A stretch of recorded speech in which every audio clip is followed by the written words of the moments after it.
no, man. This program is intended for a mature audience. If you're not 18 or older, stop listening and find more age-appropriate content. Where are the batteries? This show will cover serious topics in a satirical manner. If you're offended by any content herein, that is your own problem. You've been warned.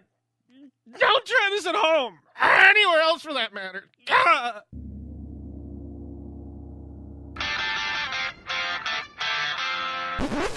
Fucker right in the pussy. Oh, hell no!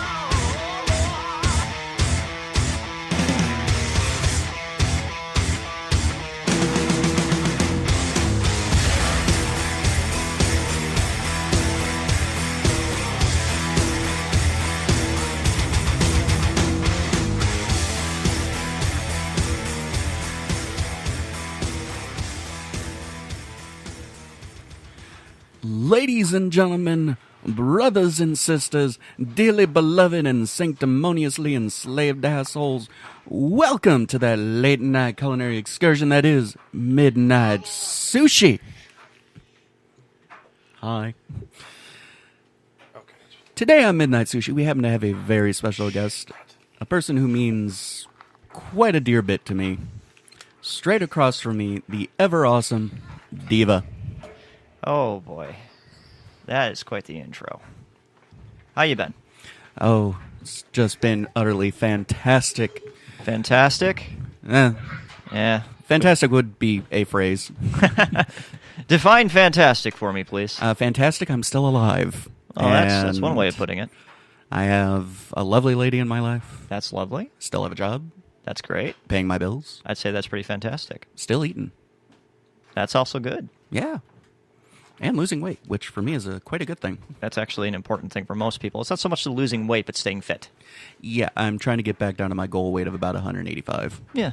I think that people get lost in the whole losing weight rather than being healthy bit. Mm-hmm. So it's something to kind of put out there. It's like, me losing weight would mean I die. Yeah. But me gaining a little bit of weight and building some muscle on top of it would be a good thing. So losing weight is an old buzzword from, 60s, 70s, 80s, even 90s. Yeah. And now joining us, the everly vivaciously Hammer. Hi. Hey, brother. I've never been called vivacious. Vivacious? Yes. More like, I don't know, with that big pink shirt. It's hard to come up with a word that wouldn't sound too derogatory, so I'll be kind. It sticks out in a crowd. You like a bottle of Pepto-Bismol. Yes. It worked well on Vape on the Bay and every other event. Oh, no, I dig loud colors. Look who you're talking to. This is true. I'm wearing a fucking fur-lined coat. This is true. Also, guys, in case you're wondering, this episode is brought to you in part by Resurrection Vapor at resurrectionvapor.com. Great choices in your e-juice facility and wants. Fantastic lines such as Fantology, Resurrection, my personal favorite, Macho Sauce, and a few more. Well, many more. So check them out at resurrectionvapor.com. They like to keep it a little classy and get down and trashy, which is why they probably like our sponsors. Mm-hmm. And we like our sponsors. Yeah, we do. Sponsors are good. Keeps the light on. Oh, yes. And also this episode is brought to you in part by Vape-Walkie, Pewaukee's finest. Sorry, Pewaukee, Wisconsin's finest. I found out there's actually another Pewaukee in America. Huh? Yeah. Pewaukee, Wisconsin. Fantastic. High-end, low-end, everything in between. Check out the location via the inner tubes on Facebook, as well as www.vapewalkie.com. That's VAPEWAUKEE.com. Just make sure to avoid the speed traps. If you go visit them personally, yes. Diva's not kidding. Yeah. There are two places in Wisconsin, gentlemen and ladies, that you want to stay the hell away from as far as speed traps go. That's Rosendale, Wisconsin, and Pewaukee, Wisconsin. Rosendale, famously known for having the shirt. I went to Rosendale, and all I got was this shirt and a speeding ticket. I got a speeding ticket in Rosendale. 77% of their little town revenue comes from idiots like us driving through at a mile over the limit. Hey, we're the Nelson Mandela of the highways. We protest speed limits by exceeding them. Not in Rosendale, you don't. Yeah. And sure as hell not in Milwaukee I was either. going to say, in those two cities, they'll treat you like Nelson Mandela. They'll throw your ass in jail, but not let you become president. There's a throwback to history. Little apartheid joke right there. Well done. Well done. So before we get moving on to kind of the bulk of the show, I do actually have a couple of gifts for Hammer Okay. and the rest of the network. but Ripple mostly Hammer. juice. Yeah, I'm sorry, apple Ripple pie juice moonshine. Looks like a bottle of piss with a cinnamon stick in it. Yep, it's exactly what it is, too. Oh, my God. High-octane alcohol fueled by Ripple himself. Oh, my God. Thank you. It's an updated recipe, too. I'm going to take a smidge right here live on Midnight Sushi, where it's not midnight and there is no sushi. Not yet. We're going to have another sponsor soon.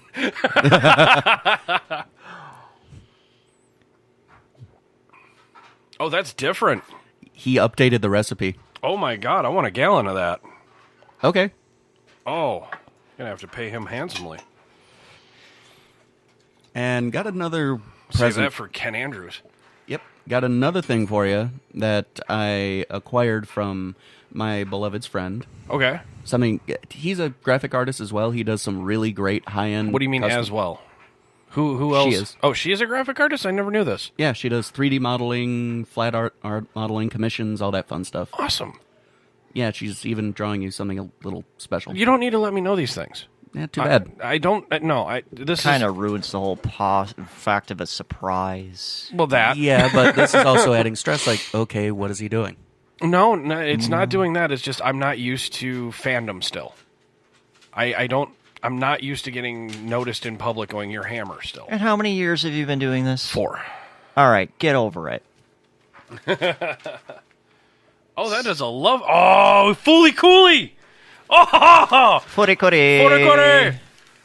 Oh, fantastic. Oh, that's actually really It's well done. custom. It's not actually from the show. I know. Yeah, no, that's a custom drawing. That's definitely- That's painted and oh. printed. That looks The beautiful. birds can go away, but this is fantastic. Come on, the birds are essential to the story. Yes, they are, and that's the only thing I don't like about Fooly Cooly.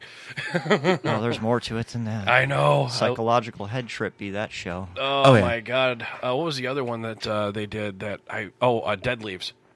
That's the other one I love. Dead Leaves is another one. You're talking about what? There's also actually, I think you got that mixed up with the folks that actually worked on Dead Leaves and Redline. You're right. Furikuri I is did. Gainax. They did Gainax.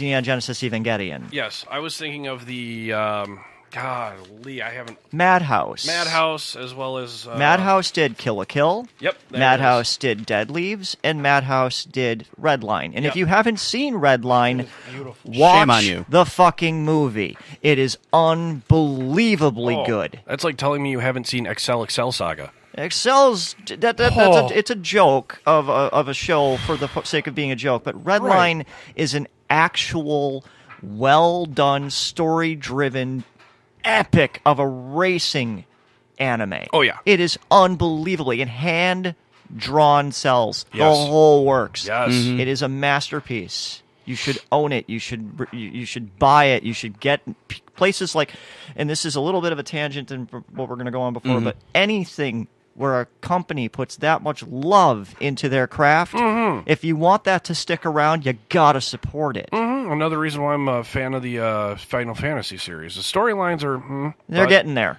They're getting back. they're getting back to a point. Last good Final Fantasy before 15 was Final Fantasy 9. Fair enough. Fair enough. Everything else was just basically Final Fantasy hallway.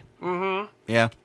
And that was because FMV was the big thing, and we're going to just watch movies and occasionally have a cutscene with some, time events. Yes, and ever since Final Fantasy 3, that's what it. It's like after Matrix came out, everything had bullet time in it. Ugh. And then all of a sudden we had quick time events, and now everything has quick time events. It's like, come on, guys. Yep. So, who is the lovely artist who accomplished that? His name is Adrian. Thank you so much, Adrian. That's all I'm saying right now because I don't have your full name and I want to give you full credit. So if we get a link to support that individual, I would love to share it. That is fantastic artwork. Okay. Yeah, that's well done print. I'll contact him through my beloved, and I'll certainly see what I can do. Absolutely. That is fantastic. Sorry, daddy ears. Yeah, daddy ears can hear the chitlins through soundproof headphones. No, they're not soundproof. Close. We're also in a lower level, and there's a lot of amplification of sound that comes through the floor. As well as channels. Yeah.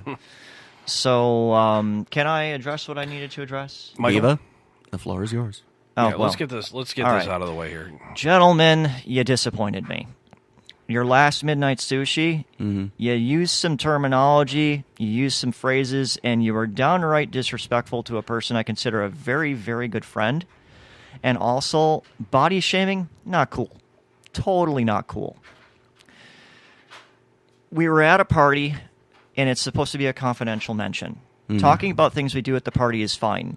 Mentioning the person's name is not. Going even further and going along with jokes at that person's expense of the way that they look or any liquids that might be available or cause certain smells, not cool, man. It was a continuous 15-minute long bashing of this person. And I listened to it last night before I came here to make sure that I did my homework on it. And also in defense of David, it was his first, and he did not know these rules. And that's fine. I And can it's let not that go. it's not exactly no, fully it's not excusable. fine and excusable. However, I am willing to overlook the novice aspect of it. What I didn't appreciate is that you had somebody who is well involved with the kink community, who understands the rules and the mores that we follow within that kink community, and didn't shut that shit down. You're right. You're absolutely right. And that's all I wanted to say about it. I'm disappointed. Other people that may have been listening were disappointed. And I hope that, it doesn't happen again. I know we're on a radio show. Shock jock things happen. And we don't want to shut things down and make things all, oh, now this is weird and now we're awkward and we don't want to move forward. That's not us. But that was just like, oh my God. What the hell, guys? And then that's all I have to say on the matter. I really hope that's all I ever have to say. Right. And I will be the first one on this dais to say my apologies to that individual. That was not my intent. The shock jockery did get too far on my end.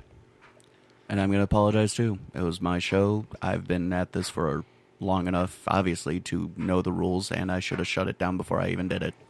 Before I even partook of it, before I even started it, and I am sorry. I appreciate it. I'll raise my glass to that, and I'm going to tell you right now, that person will probably never know that this occurred or the apology occurred. It's just a matter of Semantics. Take it with you as a learning experience.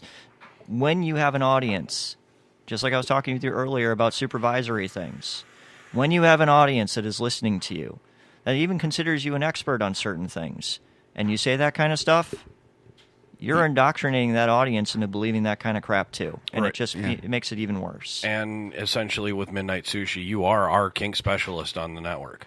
I know. Which kind of makes it all the more And it's reprehensible. and Carry it's the more torch, but respect it too. and it's more reprehensible because I'm the fleet commander of all these ships. Buck stops at you, my friend. Yes, it does, and it's stopping now. So Body shaming, we know, is not cool. We have also gone to address our views on body shaming. It's unacceptable to a degree where certain aspects of body shaming are like, dude, you got a problem. How do we address the problem through humor? Or, that's fine. but Look, this person is an innocent yes, in question. This person is an innocent bystander. they're It's totally not- collateral damage to what Yes. you guys were having a laugh at an expense of. That's what I was getting at. Versus when you were talking with Hummer about Go Lightly, that was all toilet humor. It was fun. Quite literally. No, but that's just it. That is fun. That wasn't humor at anybody's specific individual expense or even a group of people, a subgroup of people. When we're talking about body image, it's one of the number one things people are worried about all the time. Body dysmorphia, body dysphoria is something Suffer that from it. no matter whether you are a twig like me at 110 pounds or you are a person who is way, way overweight in your mind at 160 pounds, or you are absolutely fabulously happy at 330 pounds, but you just don't like something about your body, your face, your moles, whatever. That is the number one problem that everyone has in the world. And to shame anybody on things like that, especially things that are visible, is just nasty. And it's not that you actually have to say it in this room and it doesn't get out. It's the mindset, the fact that you would even think about it, and then you go and you take it with you other places. It's always going to be with you. The way to change it is to stop doing it. Period. I agree. And that's it. Right.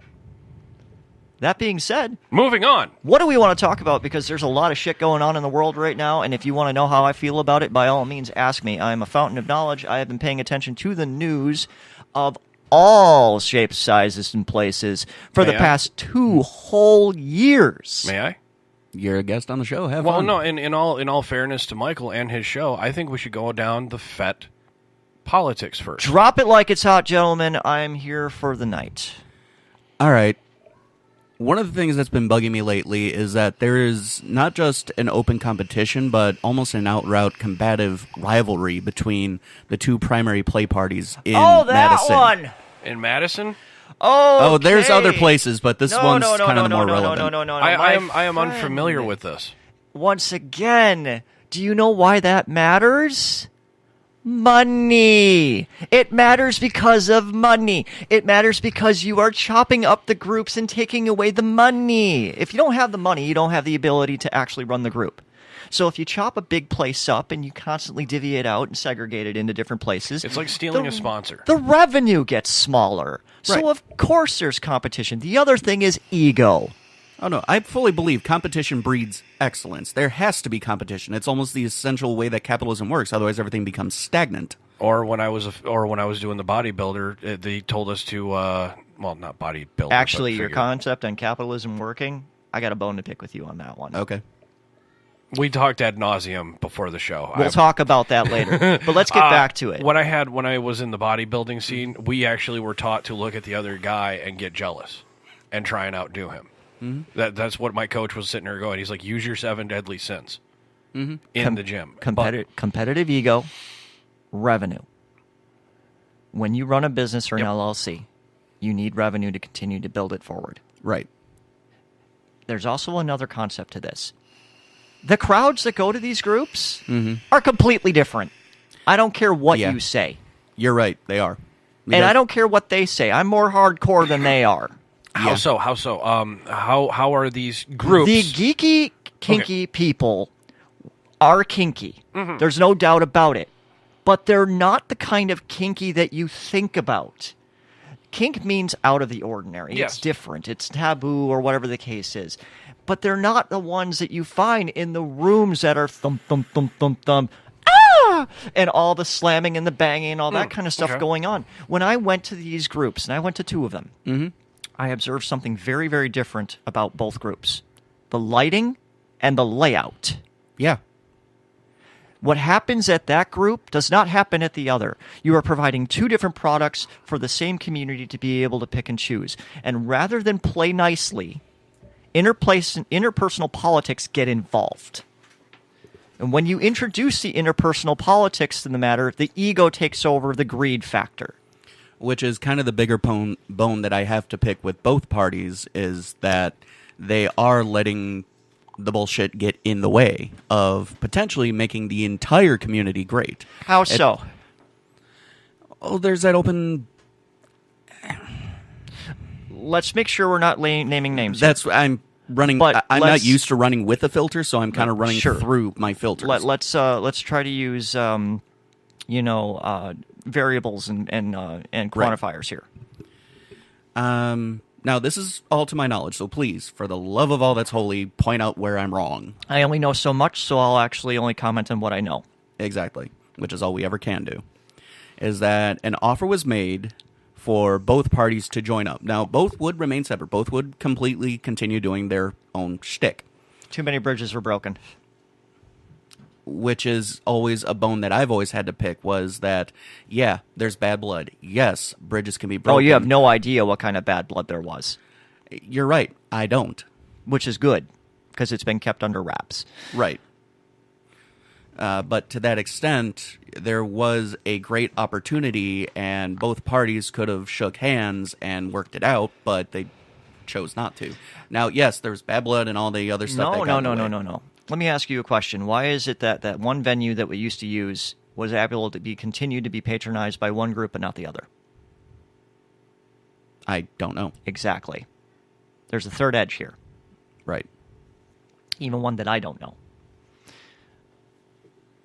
But when it comes down to merging those two groups, I think it's a very, very bad idea. You want to know why? Because you're essentially throwing two entirely separate demographics into one each other. It's going to mix like oil and water. That's not necessarily oil and water, but it's going to create a lot of potential problems. Now, this isn't to say that those groups aren't available. Speaking from actual knowledge, the group that I frequent the most is all-inclusive. They'll let anybody go, even the people that have burned their bridges. No problem whatsoever. No stink eyes, no nothing like that. They handle that very professionally. Could you give me a rough idea of which group that is? I mean, obviously we can't really do names because we like to keep things relatively sacred. The Beltline. Okay. Does that? Yeah, that's enough. Yeah. That group. Mm-hmm. That's the group I've frequented since its very beginning. Mm-hmm. Back when they used to be in a small little storage container. And then they moved to a studio. And now they've got their own venue. Right. That group existed before the other one ever did. The other one actually started up in the house of a person who was just throwing parties. Yeah, I know the history. I know the history of both groups. I was just kind of confused. It's Here's the problem with the two groups. One group is run on a more strict rule protocol. The group I frequent has a very, very strict set of rules when it comes to certain types of things that are acceptable behaviors. The other group, on the other hand, is not. The other group caters more to their feelings. The other group worries about whether or not you're harming their self-identity and all this other kind of stuff. I'm going to do a small segue here, and that was an issue that I had with the main group that you partake of, is that in the beginning, it was just like every other group. The only way you could, I mean, yes, it's a dirty little secret, but the only way you could actually find out about it or go to one of the venue's events was through membership. Yeah. And then they go and throw a night where anyone can pay at the door to get in. Now, understanding bringing in new people, et cetera, et cetera, et cetera, fine, great, grand, and glorious, but to me, that's... The group I go to, you have to be a member. As far as I know, just you have to pay for the membership to be able to pay at the door. You have to be on their list. It is required by their LLC bylaws and the rules of which their businesses run. They don't just let any person come unless they've actually registered first. I know, and background checks and all that fun stuff. Not background checks per se, just registered. So if anything does go down, we can nail your ass. This is protection. But what I'm referring to was, it wasn't, I didn't go to the event. I just read the rules that were listed on the event page on FET. So, okay. So I am having a limited amount of rule exposure to this. Now, I am a member there. I have frequented in the past. I don't know what the other group does, but I will tell you what the group that that's the one I'm referring to. I don't represent them, and let me put that out on the table. Right. I'm very good friends with them, but I'm not part of their staff, and I don't represent them, and I don't have as much intimate knowledge as I should to be able to have this conversation. However, I'm a business runner. I have a lot of experience, and I also know these people very, very well, and I also know how things kind of work.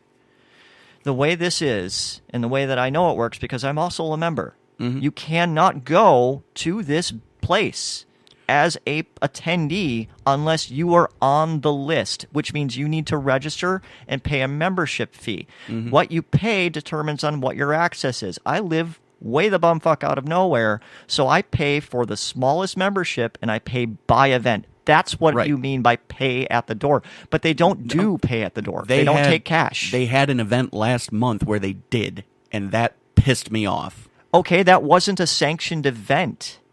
It was a BDSM event. You have to register to go to these events. It wasn't one of their usual nights, open member nights. It was a you can pay at the door and get in night. And it wasn't... What group was there? Not mine. They used the space, but they weren't my group. Okay, that may have been where it was different because the difference that is, wasn't written on the actual page this was ran by. The group I go to rents that space. They are the proprietors of that space. Okay. The responsibility of the people that use that venue may have different bylaws and different rules. As long as they follow the rules of the space, but don't damage things and don't do these things, then they're allowed. The other group, The one that they supposedly had problems with or have had problems with them? This wasn't them. This wasn't in... I'm just okay. telling you, those groups are paying my group to use the space. It's a business venture. Right, and I understand that. And it wasn't written on the event page. Once again, I didn't know. But that was the issue that I had, was that they had essentially a pay at the door to get into one of these events, which leads to a whole can of worms issue, which is what I had with it. Why? Because honestly, for the things that we do, that can lead to a whole hell of a lot of issues. Okay. How is the outside of the building advertising to the general community what we do behind closed doors? We don't, but that's where just a simple pay at the door, pay a So where do the whatever. problem- I think it was a $15 or $10 cover Where do charge. the problems come from? That there is no liability involved except for the group that's renting the room. There's always liability, and here's the deal. Not to shut you down. This is a difference between running an event in a bar banquet room in a public event area where you have public events outside who could wander in drunkenly, such as some events that have happened in my area, versus a place that is held at an established location that is not necessarily just given out willy. It's not like they were going out posting flyers on downtown State Street saying, hey, yeah, show up to our whip and tickle party. No. You would need to go there with intent to harm. God, I really want to change the name of the damn show now. Whip and tickle party. Sorry, that'll be... I apologize. No, say that's, that for another one. that's fine, by all means. But the thing of the matter apologize is for breaking. if you want to bring in... Oh, by all means, please chime in. Don't just let me run the show. If you want to come and you want to run a business, that's fine. If you want to run a business that's based around kink and have a venue and a club space, that's fine too. If you rent that business out to other people, that's fine as well. But do remember this. Unless that club is very well known to a lot of people in the community, you're not going to have a lot of innocent bystanders walking by the building going, hey, what's going on behind them curtains there? It's not going to bring a problem. It's not going to cause an issue with your walk-ins and your pay at the doors. It won't. Until it becomes more widely known. Well, it's not. So they probably threw the event, if it did exist the way you said it was, to get more people to know about the events, to get more people to know about it. So maybe it was a faux pas in advertising. I really don't know, but I do know this. The group I attend is very, very strict about its membership list, making sure that only members are allowed in the club. If your member elapses, you need to re-register because it's important to have a roster of responsibility. Yeah. And I understand that, and that's why I partake of the same event. I'm still a yearly paying member, being and I pay said- for the yeah. singular events like you do. Right. That being said, the other group, when I went there, I wasn't a member. I didn't have to sign up for anything. I No. could just show up. Yeah, and so long as you paid for a ticket that you can sign up for in an email, you're good to go. Exactly. So, this is kind of a can of worms that really isn't a can of worms. It was this, once again, working off my understanding of what I read on the event page, so maybe it was just limited information or just my misunderstanding of it. In either case, that was my big heap was, I know the events that you and I go to. Sure. I know them. I know the people that run them. I love them all dearly.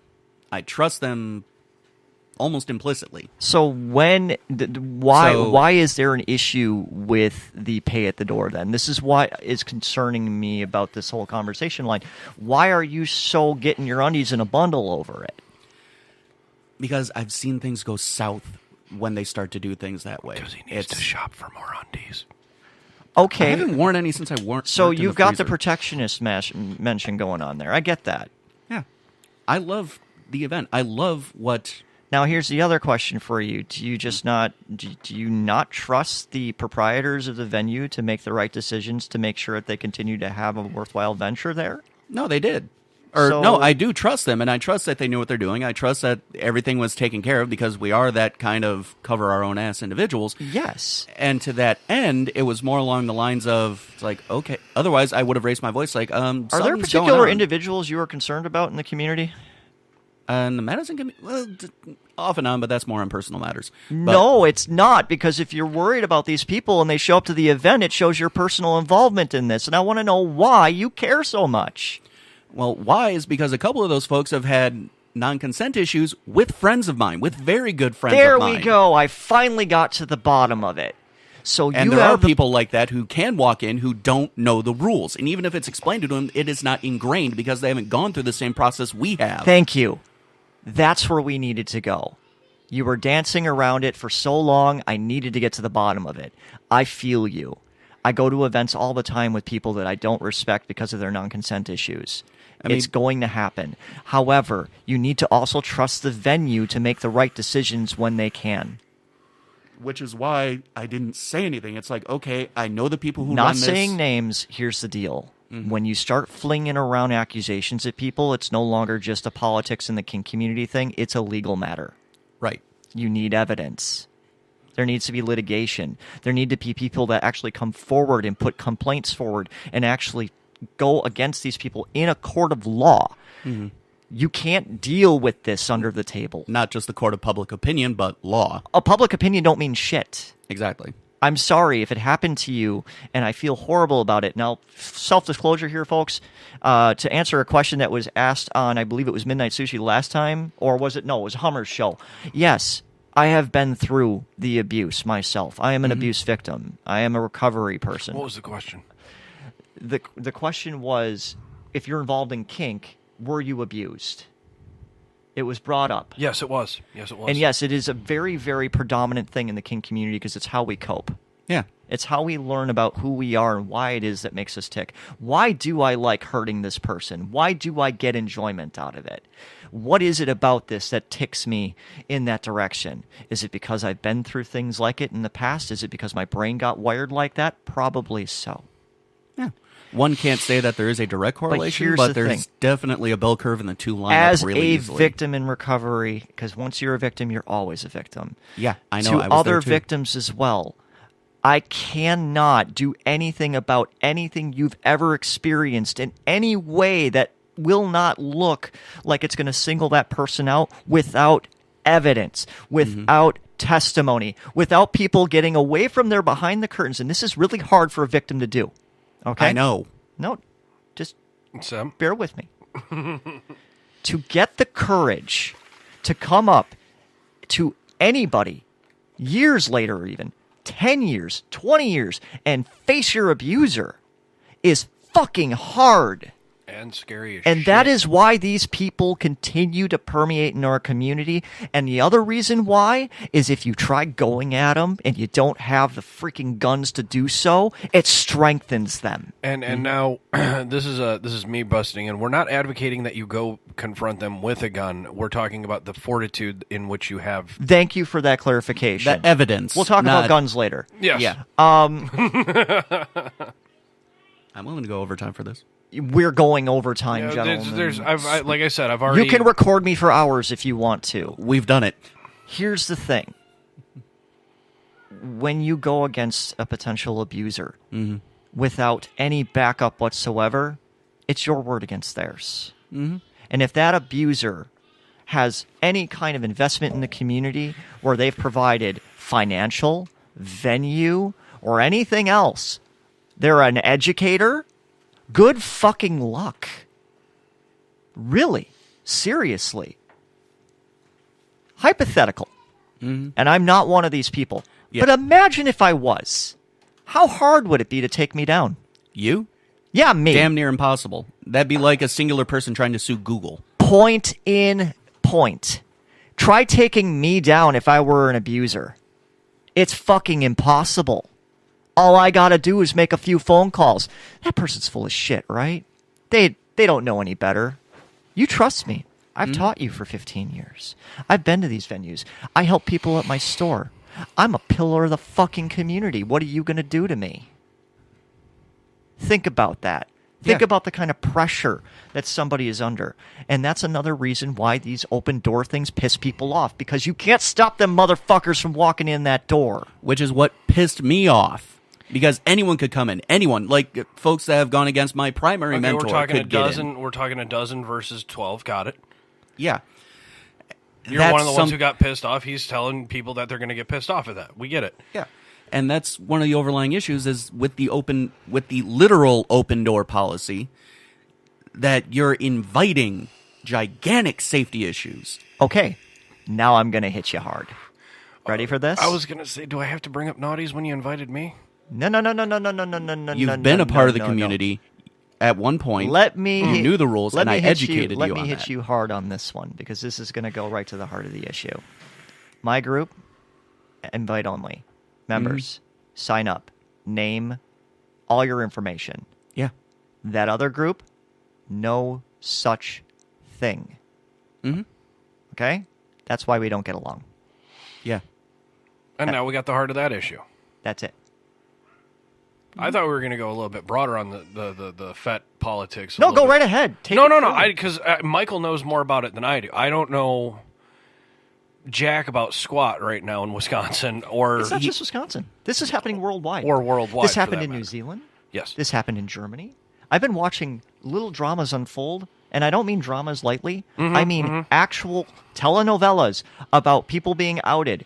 A gentleman by the name of Extant. Yep. I'm actually... had just been outed. He worked with Reflective Desire. Yep. Numerous videos. Supposedly a rope expert. All these things had been outed as a consistent abuser. It took a mountain of evidence to bring his ass down. And that's not even in our backyard. We've got things like that going on in our backyard from time We to have time. things like that going on in our presidency. We'll get there. Yeah, you had to. We'll get there. We'll get there. That's like dropping the race card, buddy. We'll get there.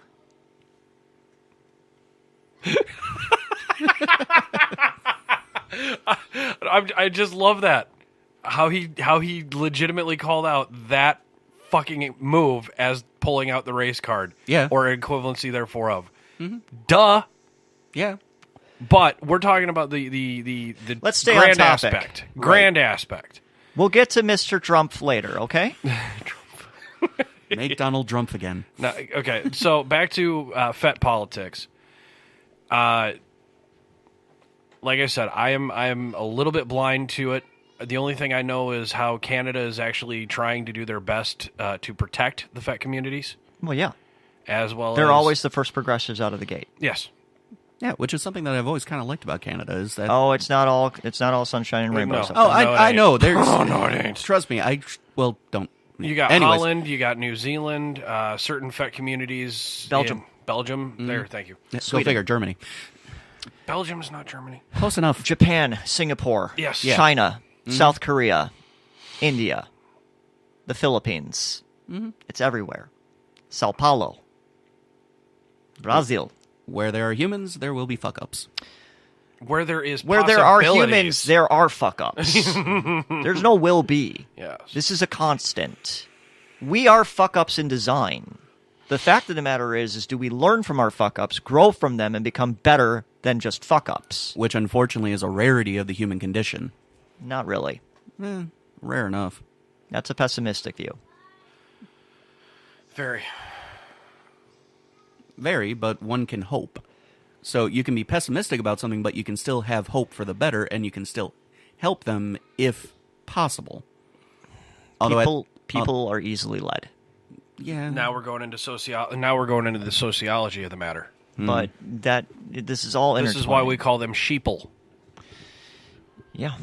The ones who don't want to think for themselves. The non-free thinkers.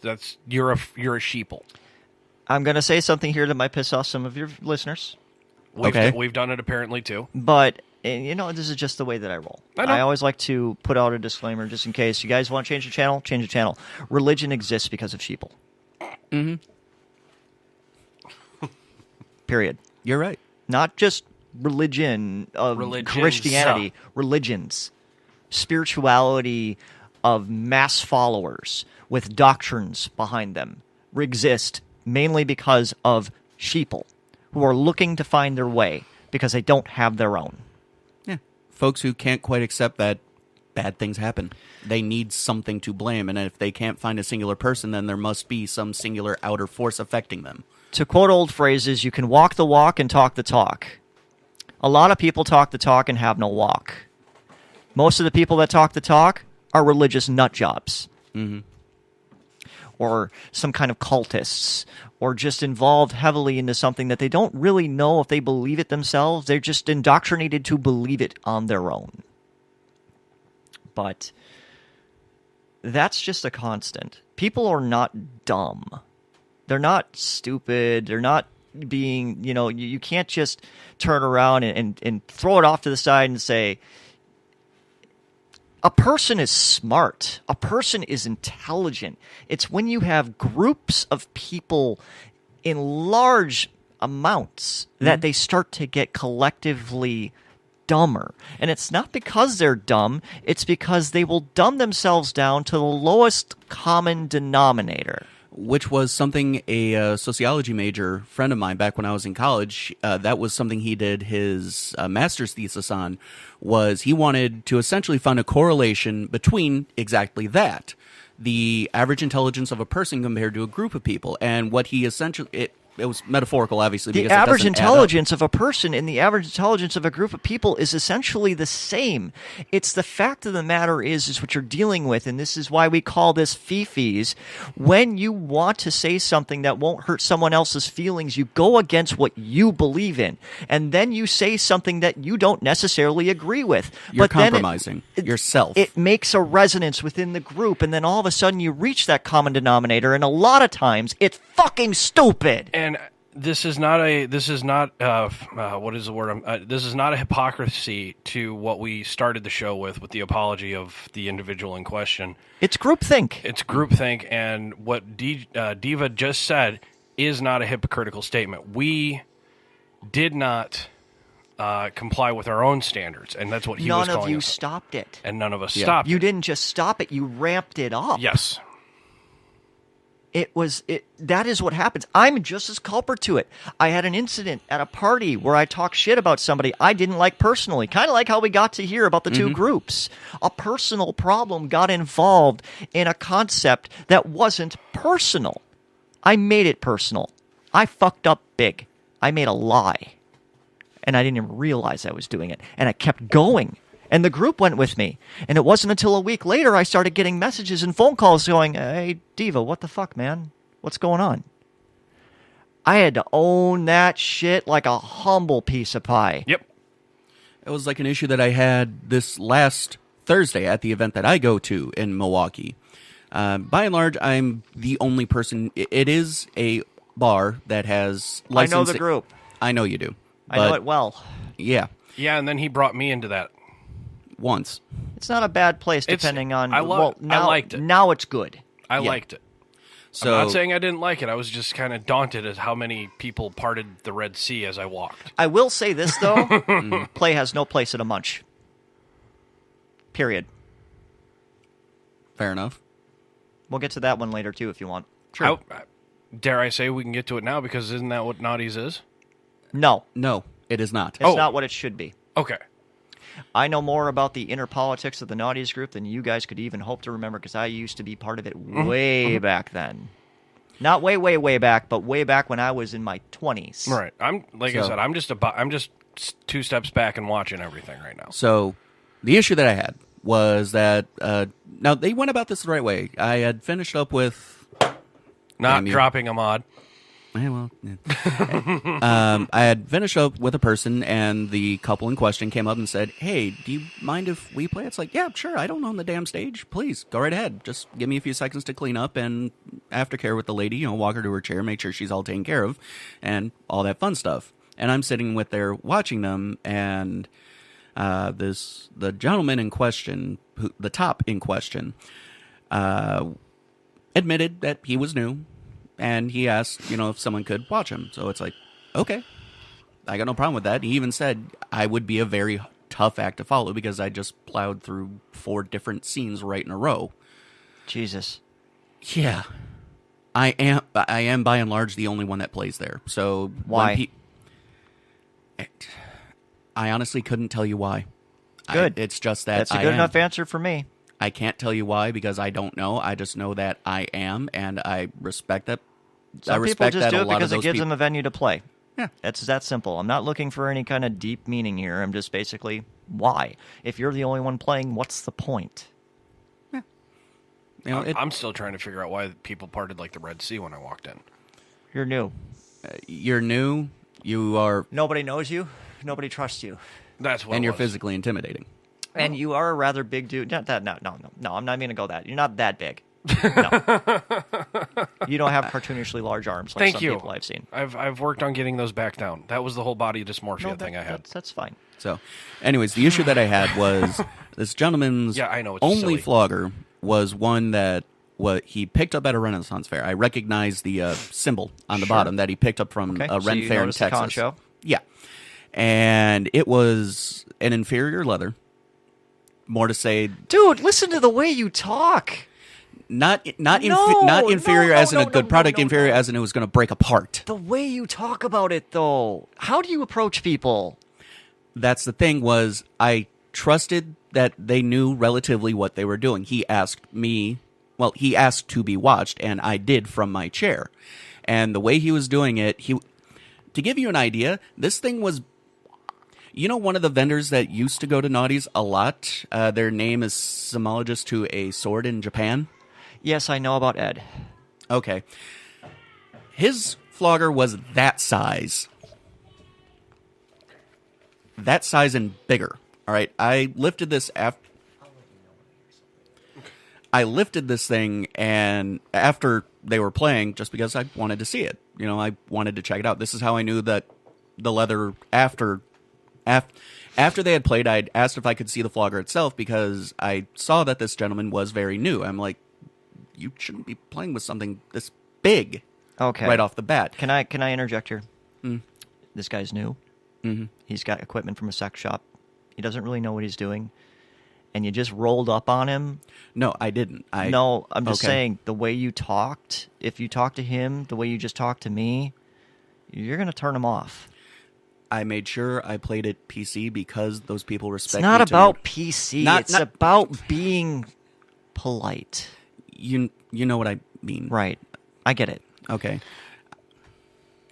Can I call you out on something, Michael? Sure. You keep saying you know what I mean. I have no idea. Sometimes you need to ask that more Okay. when you're talking to strangers. Okay. I've kind of caught that about you, and this isn't a gang up on Michael thing. No, that's what I was going to say. Could we? We're gonna tone that down a little bit. But what it is When he said, "How do you approach people?" don't assume that people know your intentions when you talk to them. Mm-hmm. Ever. And this was something that I did, was that And I'm just as guilty. I've had folks at that event I've had folks essentially ask me to do very minor short-term mentoring, see how I'm doing, make sure I'm doing it right, just because I am the guy who plays there, so they trust me to do that. You've been involved in the kink community long enough that people will see you and notice you've played before, and they'll start to view you as such. That's how I landed in my role. Mm-hmm. I go to places, I brought my gear, I had a great time, and then I had somebody come up to me and go, "Hey, do you ever teach or give classes?" I just taught a class there last month. Okay. So, yeah. Hope it was well received. Yeah, actually it was. They loved it. Great. I taught the difference between RAC and SSC. What is RAC? Risk, assume, or risk-aware consensual kink. Thank you. Aware, Right. not assumed. Fair enough. We don't assume risk. We are aware of it. I remember it last, a little pet peeve of mine. It's like, Fair enough. Gah! SSC is bullshit. Thank you. I love you. So, this gentleman was swinging this flogger just like any newbie has, just like I did when I first started, and unfortunately, because it was as big as it was, and he wasn't used to the length and all that fun stuff, he was hitting this woman in the back of the head. Okay. So, I figured, okay, once, mistiming. But when I saw it again, I immediately went to one of the admins because he asked me to watch. He didn't ask me to interject. Were you the DM? No. Was there a DM on duty? Yes. What were they doing? They were doing their elsewise job watching the rest of the crowd. Playing? No. Dungeon monitors do one thing and one thing only. Monitor play. Monitor play. Right. So what was the DM doing? Not monitoring play. Thank you. There's your problem. Okay. That being said, I went to them. It's like, hey, What he's doing is not safe. He's just cracked her in the back of the head with a 20-pound flogger twice. 20 pounds? I thought you said this flogger was inferior. The leather is, but it was heavy as hell. Okay, so he was hitting her with a Renaissance Latigo cow leather flogger in the back of the head. Yeah. Not cool. No shit, which is why I interjected immediately. How? I went to the DM. Okay. Because they didn't ask me to, stand by and watch and make, stop him immediately. That wasn't my place. I know. I'm just trying to keep the level down upstairs, too. Cool. It wasn't my place to interject, which happened to me. Some person who wasn't their place to interject did, and it caused some ripples, but that's neither here nor there. And they interceded. They're like, hey, the DM did do their job. They interceded, and things went along just fine. They corrected themselves, and they had a scene and moved on with the universe. Okay. And afterwards, I went up to the gentleman because he did ask me to watch. And I got some personal history from him and all the fun stuff. And he asked if he sees me around, if I can be there to help instruct him. Mm-hmm. And I'm like, sure, no problem. I gave him my FetLife info, said, hey, message me, friend me. Good. And I asked if I could see his flogger. Because, it's new and I build just like my primary mentor does. And I gave 2 test swings and this damn thing almost pulled my shoulder out of the socket. That's not good. I could feel it yanking on the joint. And it wasn't 2 hard swings. It was just left, right. It was heavy as... Now, mind you, this gentleman was about 6'3" and relatively built. But it was way too heavy for him. Sorry. What? Chat room. Our favorite snarkette's in the room. Oh, sweet. Sorry. I miss her. She goes, hey, wait, it's not midnight, fuckers. So? It's midnight somewhere. I got to work tomorrow. Me too. I got to work tonight. Oh. Hence why I'm not partaking. I got tiny humans. Tiny humans. Responsible. Try. And to that extent, things ended relatively well. I corrected it the way that protocol demands it. I went to the DM. They interceded. So I was actually relatively happy about that. It's like, okay, I can breathe. I feel sorry for the lady because she's probably going to have one hell of a headache. Gonna be concussed. Maybe. And it was the end of the night. We all moved on with the universe. Bullshit moved on. It ended. And I was relatively happy about that. That's good. And I had another couple come up because they see me play, and I've played with both of them individually. They're like, hey, do you think you could possibly do, house calls? Come by? House calls. Careful with that. Yeah, I understand. You're inviting crazy in your house. Yeah. No, really, we're all crazy people. I know. Well, right. Some are thieves. I'm bringing them to my house. To hell with that. Smart. I'm insane, not stupid. Not all the time, anyways. You're not insane. I try. You make a good show of it if you're not. Thank you. There's that. And it's like, okay, so we had an hour and a half left of the evening, so I sat down, discussed some preliminaries, and it's like, okay, I'd like to talk about this more with you guys. How about coffee? That's good. Yeah, you're finding your way on that. Yeah. And I had a similar instance the night before with a lady who had asked me similarly if I could be a... Similarly? Similarly? Yeah. Okay. Sorry. No, that's similarly. Okay. It was just a... I thought he was actually naming the person. No, it was just it was a phonetic fuck up. Okay, sorry. My apologies. English major. No. I'm going to drop that title. Really? Yeah, I've got to. Okay, fine. I'm going to go titleless next year. And we had gone out for coffee. As opposed to topless. Yes. We had gone out for coffee I'm not Bert and Kreischer. discussed things. We had went out to dinner and discussed things. And the night before, I did go over to her house, and I beat the living hell out of her. Jesus, the way you talk about that. It's hard for me to understand how you mean I beat the living hell out of her. The way you deliver it. Consensually, of course. Yeah, but... Johnny says hi. it's just the delivery feels weird sometimes. No offense. It's just the way you speak. Yeah. Something that you might want to consider, especially when you're talking to other people. It's essentially what gets us all to go, Michael! Yeah. That too. Which we've embraced and given you your own show about. You've got a breadth of knowledge. You know what you're talking about to a certain degree that I would consider you at least more than a novice and more than even intermediate. You've got a lot more going on. You've been in this game for a number of years. Going on 8. Okay. I don't know exactly. But you lack some of the social skills to deliver your knowledge in a way that doesn't come across as potentially contentious. Mm-hmm. So that is one of the concerns I had throughout all the conversations we've had here. Actually, I'm just going to chime in here. Wifey's listening to me and says that I've been jumping on you too hard and I need to slow down and let you finish speaking. So I apologize if I've been jumping on you too hard. Yes. And I wanted to make sure that I pull it back a little bit. And she's right. But the other thing is I know why I jump at you too hard. Because he cares. It's not just because I care. It's your delivery is so aggressive that I don't feel like I'm making my point to you. You're not. My brain is telling me you're not listening to me. And Michael has addressed it previously that he has chosen Diva as one of his mentors. So this is also kind of, dare I say, this is almost a pride thing too, because you are one of his mentors. Anybody who goes out in the community and uses me as a mentor title or puts my name out there as a vetting, what we said before the show. That once again, I am a supervisor who is responsible for those I have supervised. Mm-hmm. It's a direct reflection. What you do in the community reflects on me and my teachings, my abilities, and my name. It's coalescing with parenting as well nowadays, because when I grew up, children were a direct extension of the parent. You don't see that anymore because children have been given up on. They're completely detached. Yes.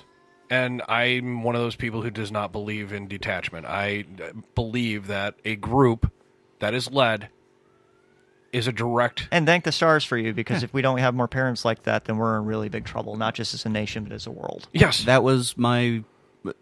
Off topic, of course, but that was no, how that's fine. We can segue away. I'm trying to segue away. I don't want to... I don't want to bash on you any more than has already been done. The point has been made. I was going to say, you're used to more cheeky bashings when you're in this studio. I'm sorry. I'm hardcore. Hey, every once in a while, I need my ass ripped, all right? I didn't rip Phrasing. you, though. Phrasing. Fair enough. Don't worry, I'll use lube. I've got more than enough. I know you do. Is it called Devil's Spit? Oh, wait, wrong guy. I could put a label on it that says Devil's Spit. It's a nice mind fuck at that point. Sliquid? Sliquid? I miss that. I love that story still. Granted, it was at Yahara Bay. But No, anyways, you're a good guy, and I think that you're misunderstood a lot because of the way that you deliver your content. this is me owning is that part of it is that I'm not used to at all being in the social light ever. And you were Also, how many people have actually called you on your shit? in this studio? Not just in the studio. I mean, in the community. When you're somebody who is considered to be more expert, a lot of people, once again, just like with the abuse victim situation, are afraid to call you out because they don't know more than you do. And that's why I get approached a lot. And because they feel intimidated by that, you just keep on going. Hunky-dory, nothing's wrong. It's just like right now. I got a text message from the wife telling me that I was going a little too heavy on you. She's right. But I wasn't aware of it because I wasn't actually listening and paying attention. And I hinted at it. That, you know, this isn't a fucking we're going to chew Michael's ass. We're talking because we're concerned and we love. Exactly. Right. But, and I appreciate that. I'm not the kind of person who's going to look at advice and say, oh my God, I'm a horrible person. But it's not just that. Well... No. You were in a very bad relationship where you were conditioned to be that way. Oh my God! Let's not go there, please. Let's not. Leave old relationships where they belong. And we are progressing, and we are helping you progress out of that still. Yeah, but I will. That's all I'm saying. I will sincerely apologize to you for going that hard on you, but it is because I really do care about not just you, but also myself. You being out there saying to people, "Diva's my mentor," means a lot to my reputation out in the community when I'm not out there to defend myself. Right. Just like okay, say if you were to go rob a bank in a BHN shirt, 1, thanks for the publicity. 2, shit. John Walsh. I could imagine the reenactment on America's Most Wanted. Janesville, Wisconsin. March 2018. No, he's got to go out of town. There's no money in this one. Well, that's because of Paulie. Oh. Mr. Ryan. Wisconsin's last greatest hope. So now Diva has officially rung the PP bell, Yay. as we call it. So we are at an hour, amazingly. So we're going to take this moment to give credo and credit to a few of our sponsors. Michael, your choice. Well, why don't we start with the sponsors that just opened up a new store? Which one? Ideal I Vapor. mean, they moved. Well, they moved their store. They didn't just open up a new store. They took that fucking facility and ransacked it and moved it across the fucking street to a better, more fantastic, more pool table laden fucking facility. And dartboards. The dartboards. The dartboards. Uh-huh. And a shelf that holds every single one of Boss Lady's mods. Right. Christ, I thought my collection was getting a little bloated. Holy hell. Your collection is shot past mine, and mine's by accident. Yeah, that's because sometimes people pay us in mods. Yeah. Here, talk about this shit. Or, here, thanks for having me on the show. Right. So that being the case... Been at it 4 years. Get used to it, as Diva says. That being the case, we'd love to thank James and Jackie Greer at Ideal Vapor, idealvaporllc.net, 2 fantastic stores in Portage, Wisconsin, and Berlin, Wisconsin. I have no idea what you just said, Hammer. I Okay. think he said 1 beer. Yeah, only one? Wow, he's a lightweight today. So, Well, we have small bladders. Human being bladders are not that big. I know. But, we cool? Yeah. All right. Of Just course we're cool. Making sure, because I felt really bad once it was brought to my attention from an outside source that I was going a little hard. Well, as my primary mentor has pointed out on occasion, that I am the kind of personality that does take advice, but I need it brought to my attention very bluntly. Which is why I kind of went hard, but at the same time, I was still a little over-excessive. And I'm glad that we got that out on the table. We've taken care of what I needed to take care of in the beginning of the show. John Walsh. And we just ended up at Bad Habits Network reenactment on John Walsh's America's Most Wanted, which is fantastic. I want to see it. I want to see it happen. Or better yet, just go rob a Taco Bell with a BB gun. Burger King with a pickaxe. That'll... Switchblade. You do look like... You got to do Burger King with a switchblade. You You can't If it's do a me, pick- I'm doing Burger you King know with a what? spatula and showing them how to actually cook. They you fucked go- up my order last week. If you go there full leathers the way you look right now, it would look like a Hell's Angels knocking over the place. So, ball peen hammer would be a more appropriate toy. Just keep it. No. do Walking not Dead reenactment. No, do not grab what is in my pants, fucker. that is an ongoing joke. I just made sense of that. You fucking asshole. All right. He can apparently work it at least twice. Diva, when you stop Diva, okay, Diva's the type of personality that when you stop him and he sits there and goes, "You fucking asshole," that's a compliment, folks. It's a showing of love. But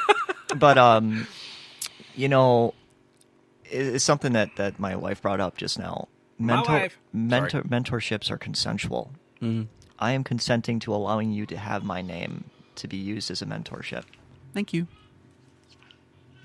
It's fine. They're fine. They're just playing with toys. No, there's another sound I'm hearing. It's a bike. Now that's a pound. Yeah, All right. that's a monster truck in slime. So, Fun fact, folks, if you got kids, give them slime. all right. GAC solves everything. Oh my God. But mentorships are consensual, and if I find that somebody's using my name I don't see anything wrong with Hammer's way. He's fine. What? in your chat room being weird, Yeah, the chat room's essentially 10 seconds behind, but I had to hit the PP bell, and yeah. Hammer's way is fine. I'm trying to figure out which connotation that is. Oh. So I got a fan. As long as somebody is using my name out there as a mentorship, that means that I need to be aware of what is going on behind the scenes of that. And some of the things you said were concerning to me because you are a representation of my tutelage. And Sorry. that matters. If I'm trying to invite people to listen to Midnight Sushi, and this is the response I've been getting. Yeah. I'm afraid of Midnight Sushi. But I'm different. I'm a once-in-a-lifetime thing. I haven't been here in 2 years. You haven't been here in I 2 know. years, and we've been asked not to re-release that episode because of where it was. Or, sorry, one of the episodes you were on, the most intricate episode where Hammer blew up a bathroom. And, During a the one show. you blew up a bathroom, or the one where I introduced our Rule 0 as the Bloody Mary the other 3 weeks of the month? That was the same show. Okay. That was the same show. Wow. So that one actually got... It's in our archives. I have it too. Okay. And I have every single one I've ever been on. That's fantastic. Well, yeah, I mean, because Diva. Because archiving. That too. Because here, this is something I wanted to jump on to again because Diva is, dare I say it, a historian of adult film as And well more. as adult art And books. and books. Hence the art. I just landed a book that I've been trying to find of a set of 2 for years and years and years. And I have one of the other ones written by that author. He wrote 3 in the 1980s before the Adamage studio got shut down by indecency laws and completely ruined John Sutcliffe's work. I was able to procure 2 original books. I need one more. I don't know if I'll ever find it, but I did get 2 of them. So listenership, if you're really key and really good at your Google foo, listen to the next title that comes out of Diva's mouth. The Story of Gerda is... G-U-R-D-A? Yeah, Gerda. Okay. Gerda. It is a book that is very poorly... It's like a fanfic, but it's a piece of history of rubber fetish and latex fetish and just overall taboo things. And, I mean, we're even talking animal play and stuff like that. It gets heavy. Pass. No, I understand that. I'm sorry, But what's it's the BDSM rad- equivalent rad- to Kitchen Confidential for chefs. I guess. I wouldn't know the reference. But the thing of the matter is that these books were made in limited quantity to begin with. They were sold as pence books, basically. What happened was eventually they got known to the public, and somebody got a bug up their ass in the legislature of the parliament, and they raided his entire factory. And decided to do a mass book burning. and did a book burning. And destroyed his plates. Got rid of everything. Hey, Boss Man says hello. Sup, boss man? Jimmy Vapes. So I was able to find 2 of the books I needed out of the 3 that I've been looking for, but I didn't find the other volume of the first book.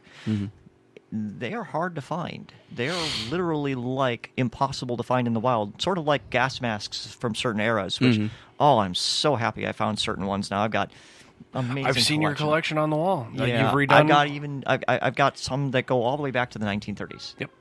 So, guys, if you guys another thing that not only just adult style of, but vintage, right? I was gonna say not only adult. He collects military. U.S. Navy NDO Optical Mark I mask was used in 1937. Nice. The original canisters on there were filled with blue asbestos. So I had to remove those canisters to be able to actually don the mask. Oofta. And it's beautiful. And working around asbestos is no light matter, believe me, folks. That being said, if you guys want to play around with gas masks and everything, and you get a Russian gas mask with a Russian filter, as much as you'd like to wear that filter and be cool with it, throw Don't. it away. No, it has just enough trace amount of asbestos in it to be able to potentially cause your body harm. Yep. There's red asbestos that's always interwoven into every Russian filter because they mine the shit out of it there, and it's in everything. Not because they purposely put it in there. It's in their air. It exists where they live. And this is in Russia. Yep.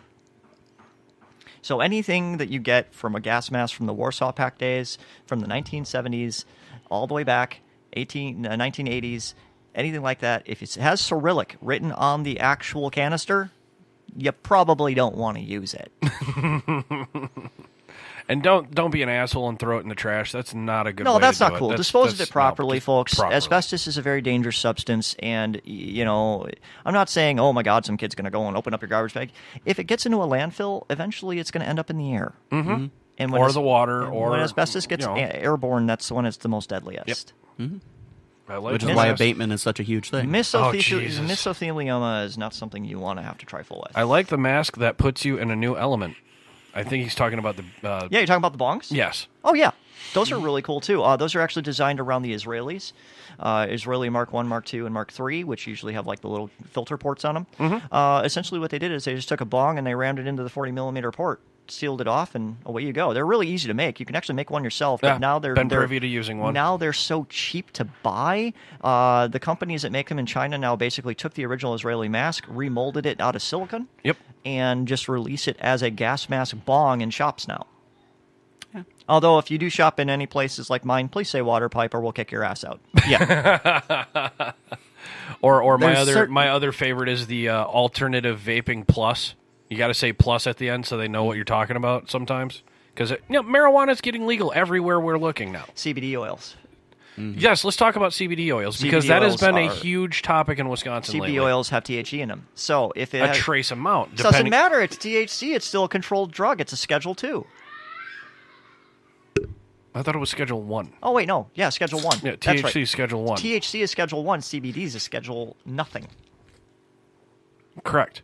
But they're working on that one as well. Why does that make sense that you can sell something with trace amounts of a Schedule 1 drug?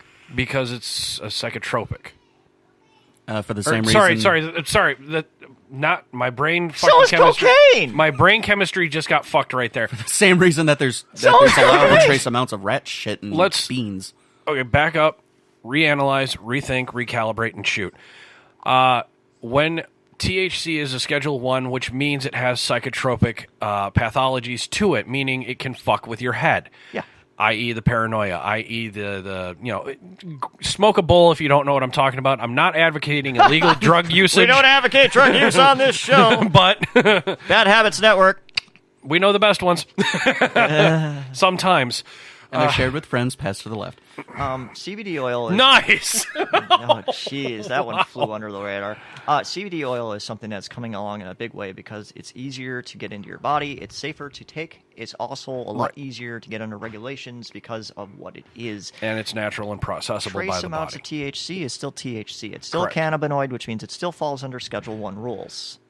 THC and cannabinoid are two different things, though, however, aren't they? They fall under the same goddamn thing. Principle, we're talking now. You're basically telling me that I sell water pipes, not bongs. This is an oil rig, not a dab set. Okay. Okay? I get what you're saying. The platitudes don't fucking matter. We all know what it is. Yes. But certain platitudes have to apply. Because of if you what? Because of the legalities of the system. Why, though? What is pretentiousness? Pretentious, arrogant, fucking horseshit. Do you think so? No. I'm just shooting in the dark on that. You know one. why I think that things like that to make the community a softer, cleaner place to be in terms of cannabinoids and stuff like that is outlawed?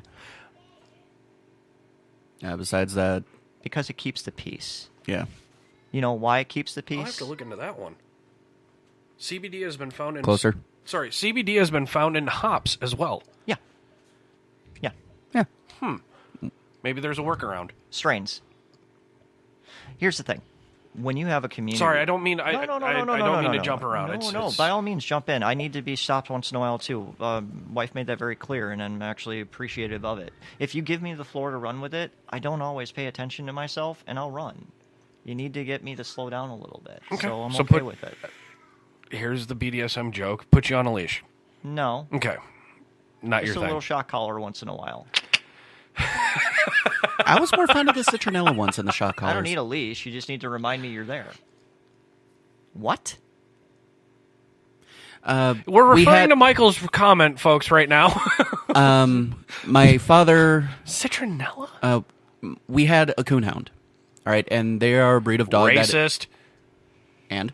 Seriously? It's a joke. I'm also that was a weak one. It was. I'm also so white it's my last name, so come on. Okay. Coonhound's your last name? No. I kind of wish. That'd be kind of cool. Anyways. Michael Coonhound. Well, sound like a porn star. I know, right? Well, I mean, I'm good with the tongue, but that's an entirely different conversation. We could start calling you that because of your current relationship, if you wish. No, that's okay, shredded sweater. Guys. Okay, guys, I'm reining that one in. So anyways, Finish your thought, please. anyways, the breed itself is by and large known for that once they get a scent on something, they do not stop. I know. So a Bloodhound shock is- collar will not stop them. They'll just completely ignore it to the point third-degree burns are nothing to them. I'm not a coonhound. I know. I'm not even a bloodhound. I'm like a ferret. Oh, we're talking. Okay. We're talking logistics here with a coonhound, a legit fucking coonhound. Yeah, okay. a dog. She was blue tick red bone. Now I Anyways, understand. Now I understand the Did you collar. catch up? Yes, I'm up. so Bell, Val, Dude. One beer. Wow. You got a shy bladder. training too. So, anyways, point being is that he could not put them on Gabby. That was her name. Yeah. Gabriella. Yeah. Because all of their pets were named after artists, in this case, Peter Gabriel. That's cool. So, Peter anyways, Gabriel's not an artist. He's just weird. it was their point of view. I didn't say it was right. I just said it Okay. was their point of view. Watch some Genesis, by the way, from the early days, the stage shows. Peter Gabriel's a nutcase. I have the tapes. He's a nutcase. I know. I Oh have my the tapes. God. Artist. Sure. Okay. Much in the same way Lady Gaga's Like an they artist. comped with the toilet and the lights. Okay. Or a can of soup. Can of soup. Warhol. Yeah. Lots of cans of soup. Colorful cans of soup. So, that being the case, they had to find an alternative solution, a citronella candle, because how do you cancel out a scent in something? Well, that's just to completely wipe out the scent. Right. So, No. what they did, and it Yeah, works. That's understandable. And a little of ingenuity on my father's part, and they wired that into the invisible fence in the yard. No, I mean, by and large, they kept her when on a I leash, when I but it was say a not a worst-case leash and a scenario, shock so- collar, it's basically just remind me you're there. Because if you don't, I'll keep going. Sorry, but- as a parent, silence is deadlier than noise. No, absolutely. I'm glad you went to check that out. So CBD oils, we're edging ever closer to legalization of marijuana in our society. But the reason we haven't gotten there, and this is not a conspiracy theory. This is just a statement on my observations. When you run your country on the politics of fear, and you provide a drug to your community that helps them to mellow out, Yeah. it's harder to control them. You can't make them as scared as you used to because they're going to be a lot more chill. This is very true. When your voter I'm base, a legit user of CBD. when your voter base is primarily made up of people who are expats, military people, and so on and so forth, who have lots of reasons to be afraid. And then you provide them something to help them with that PTSD and give them the ability to function in everyday life and be a lot more chill on Netflix. You're not going to be able to Fox News them to death and make them scared of their next door neighbor who happens to be a brown person who shops at the Mediterranean Mart. Yeah. So When you why start to would you rule by make- fear and you Why cancel would out- you make that legal? Why would you even stand for that to be legal unless you had something to gain from it? The Democrats have a lot to gain from it. More chill people, more potheads, and things tend to vote Democrat. And better than Xanax. Less side effects. The Republicans on the matter, though, they live on the politics of fear. Always have since they started the Southern Strategy back in the early 1960s and 70s. Yep. Ever since Nixon, the Republican Party has gone to hell. It's also been depolarized. No. They've gone so it's far right. hyper-polarized. Okay. They've in my You don't opinion, have I've just seen them go so far every- right they're now all left. politics of now we're getting to where we need to go with the other stuff. We are becoming hyperpolarized to such a degree that there is no middle ground. There is no compromise. You're either with us or with them. We have become so hyperpolarized that no one's even listening. They're like, well, what do you define yourself as? And then that's with it. us or with them. Exactly. CBD saves lives, so let's I won't. control who I needs. won't date you if you're a Trump voter, or Nice. you're a Democrat. So fuck you to hell, you libby commie tard. All that kind of shit is bull. Yeah, I went on a date with a lady from Naughty's, the one you actually introduced me to. She actually refused to ever talk to me again because I'm essentially part of a military family. And then I turned her fucking mind on that one too Like because the it's military family. So she had a problem because you served.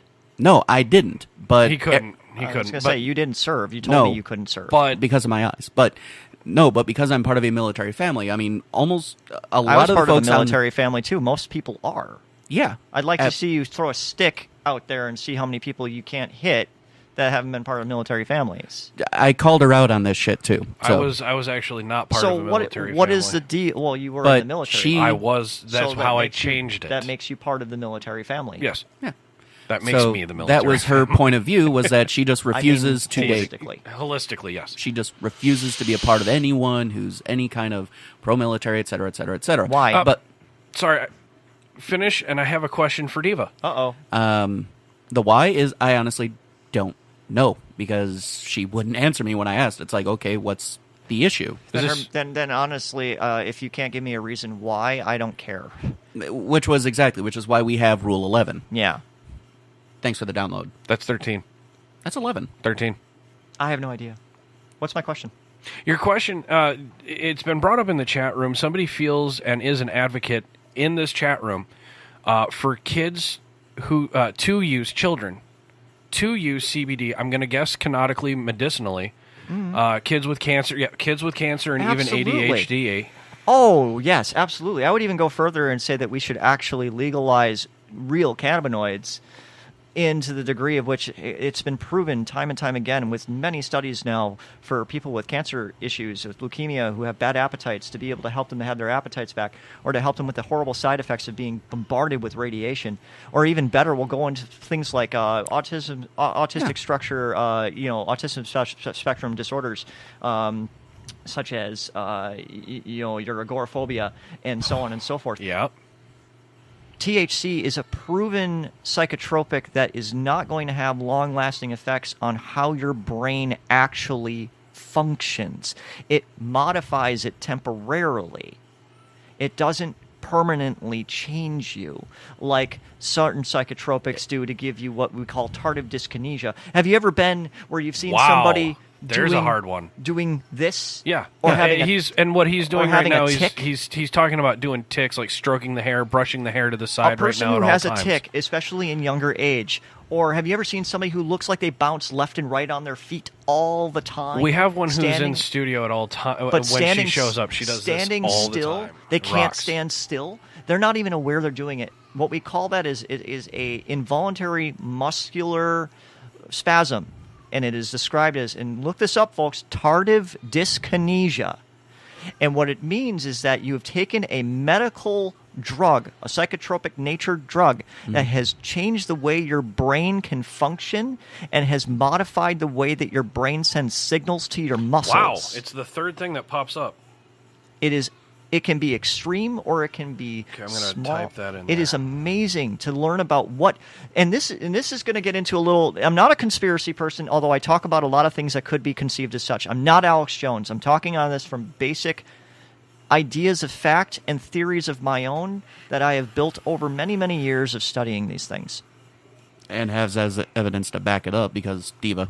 In the politics of where we live in right now, it's always a politics of money. Pharmaceutical companies have lots and lots and lots of money.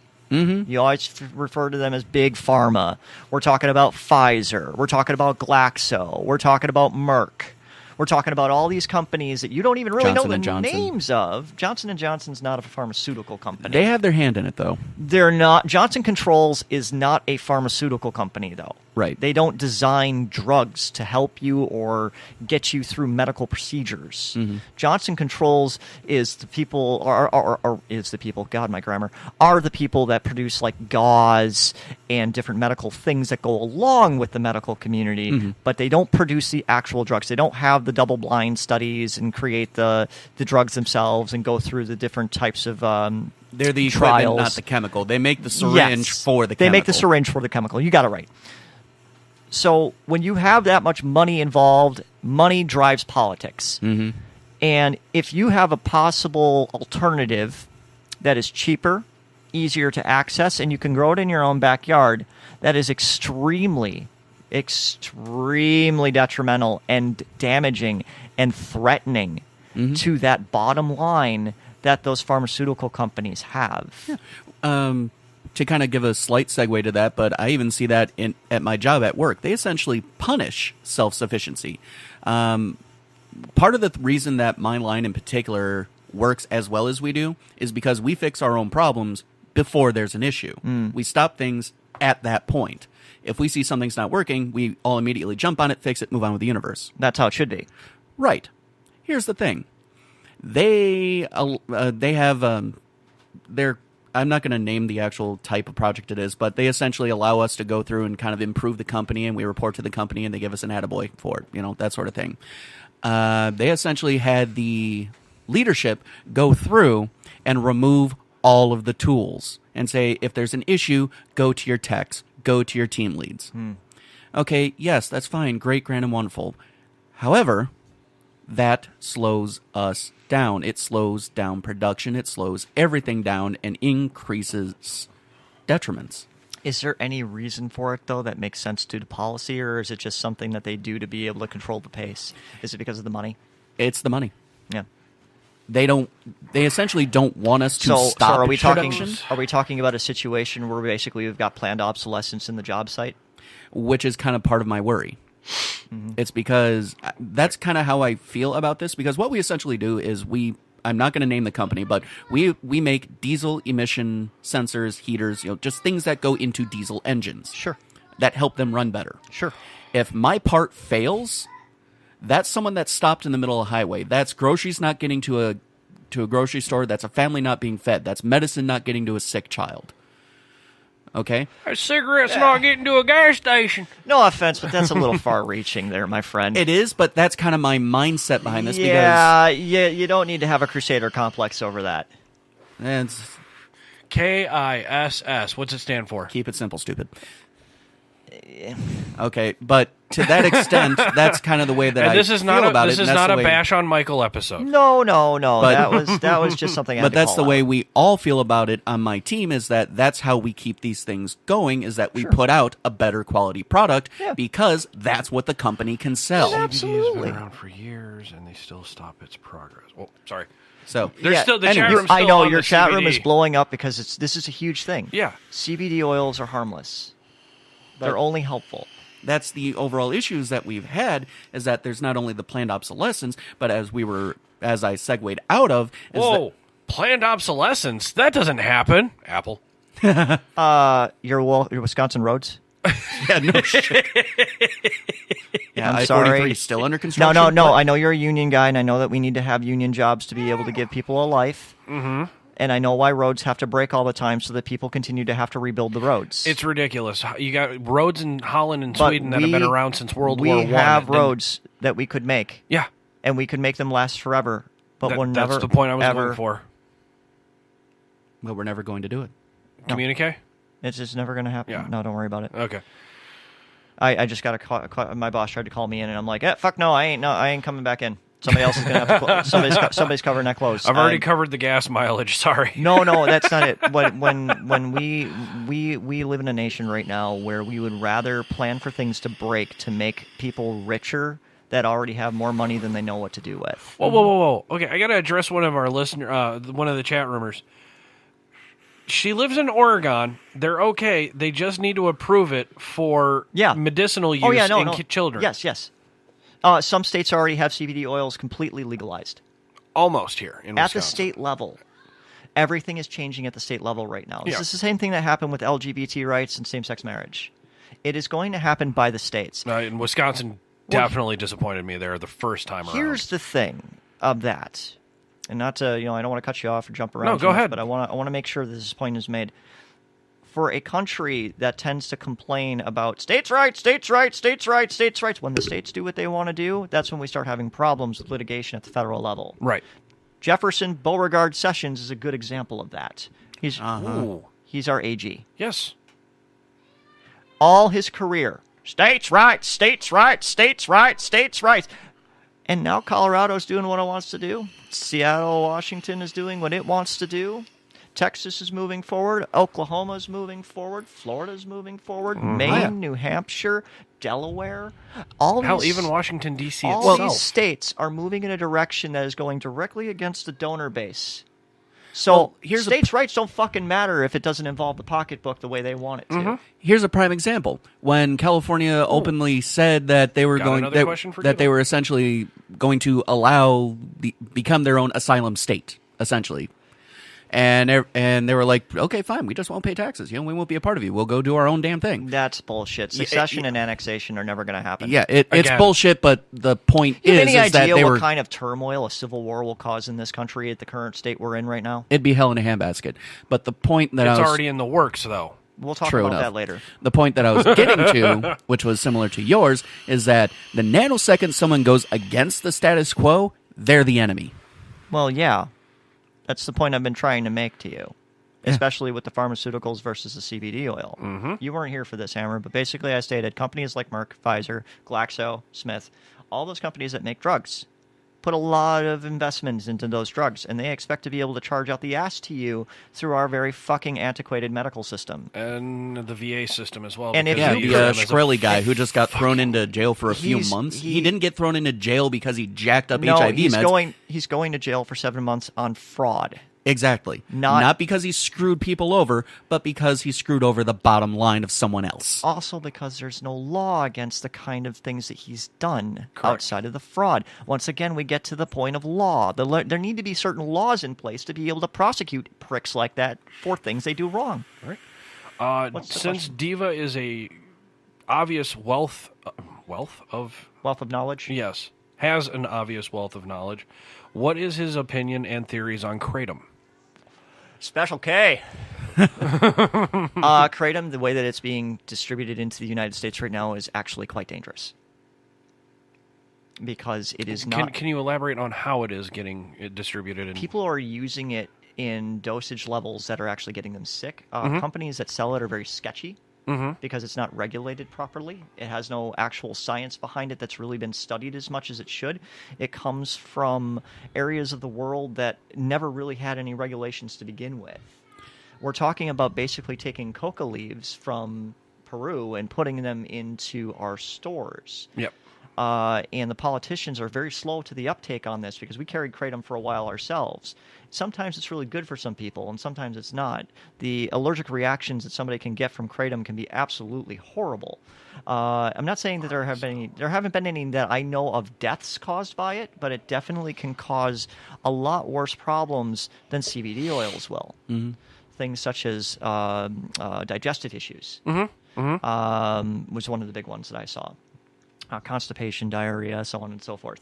Not to mention the dosages of what you're supposed to take. There's not much people who know what the dosages are supposed to be. And now you got people trying to be really slick and try to refine it to make it stronger than what it is.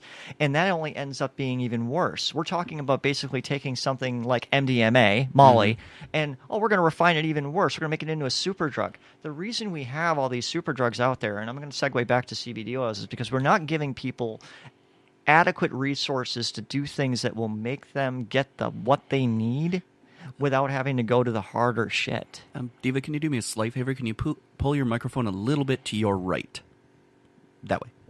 There Are go. you missing me? A little. When you lean over here. Oh, there's the dot. Sorry. Yeah. You don't need to be right on it, but just in the general vicinity. I hope you guys Richard caught. Simpson oil. I hope you guys caught that. But Yeah, we did, But, we did. But, It was- but kratom has been released in a number of different ways. It's released in pill form. Mm-hmm. It's released in powder form, and it's released in liquid form.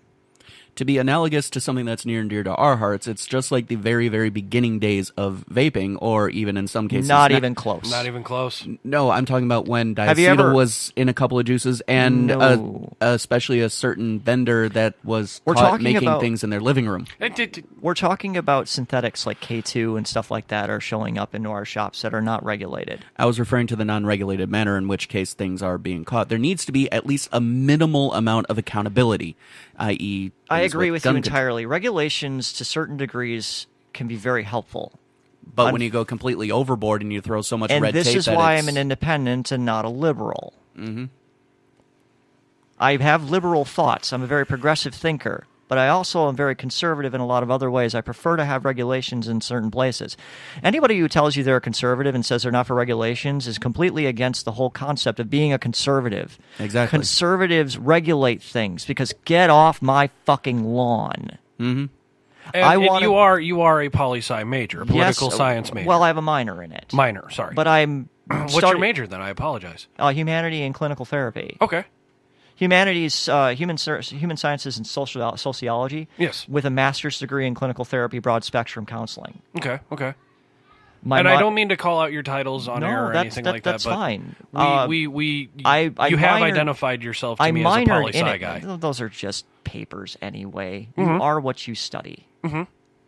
It doesn't matter if you go to a big school or spend a lot of money like I did, which was a big fucking mistake. Hence the reason I dropped out.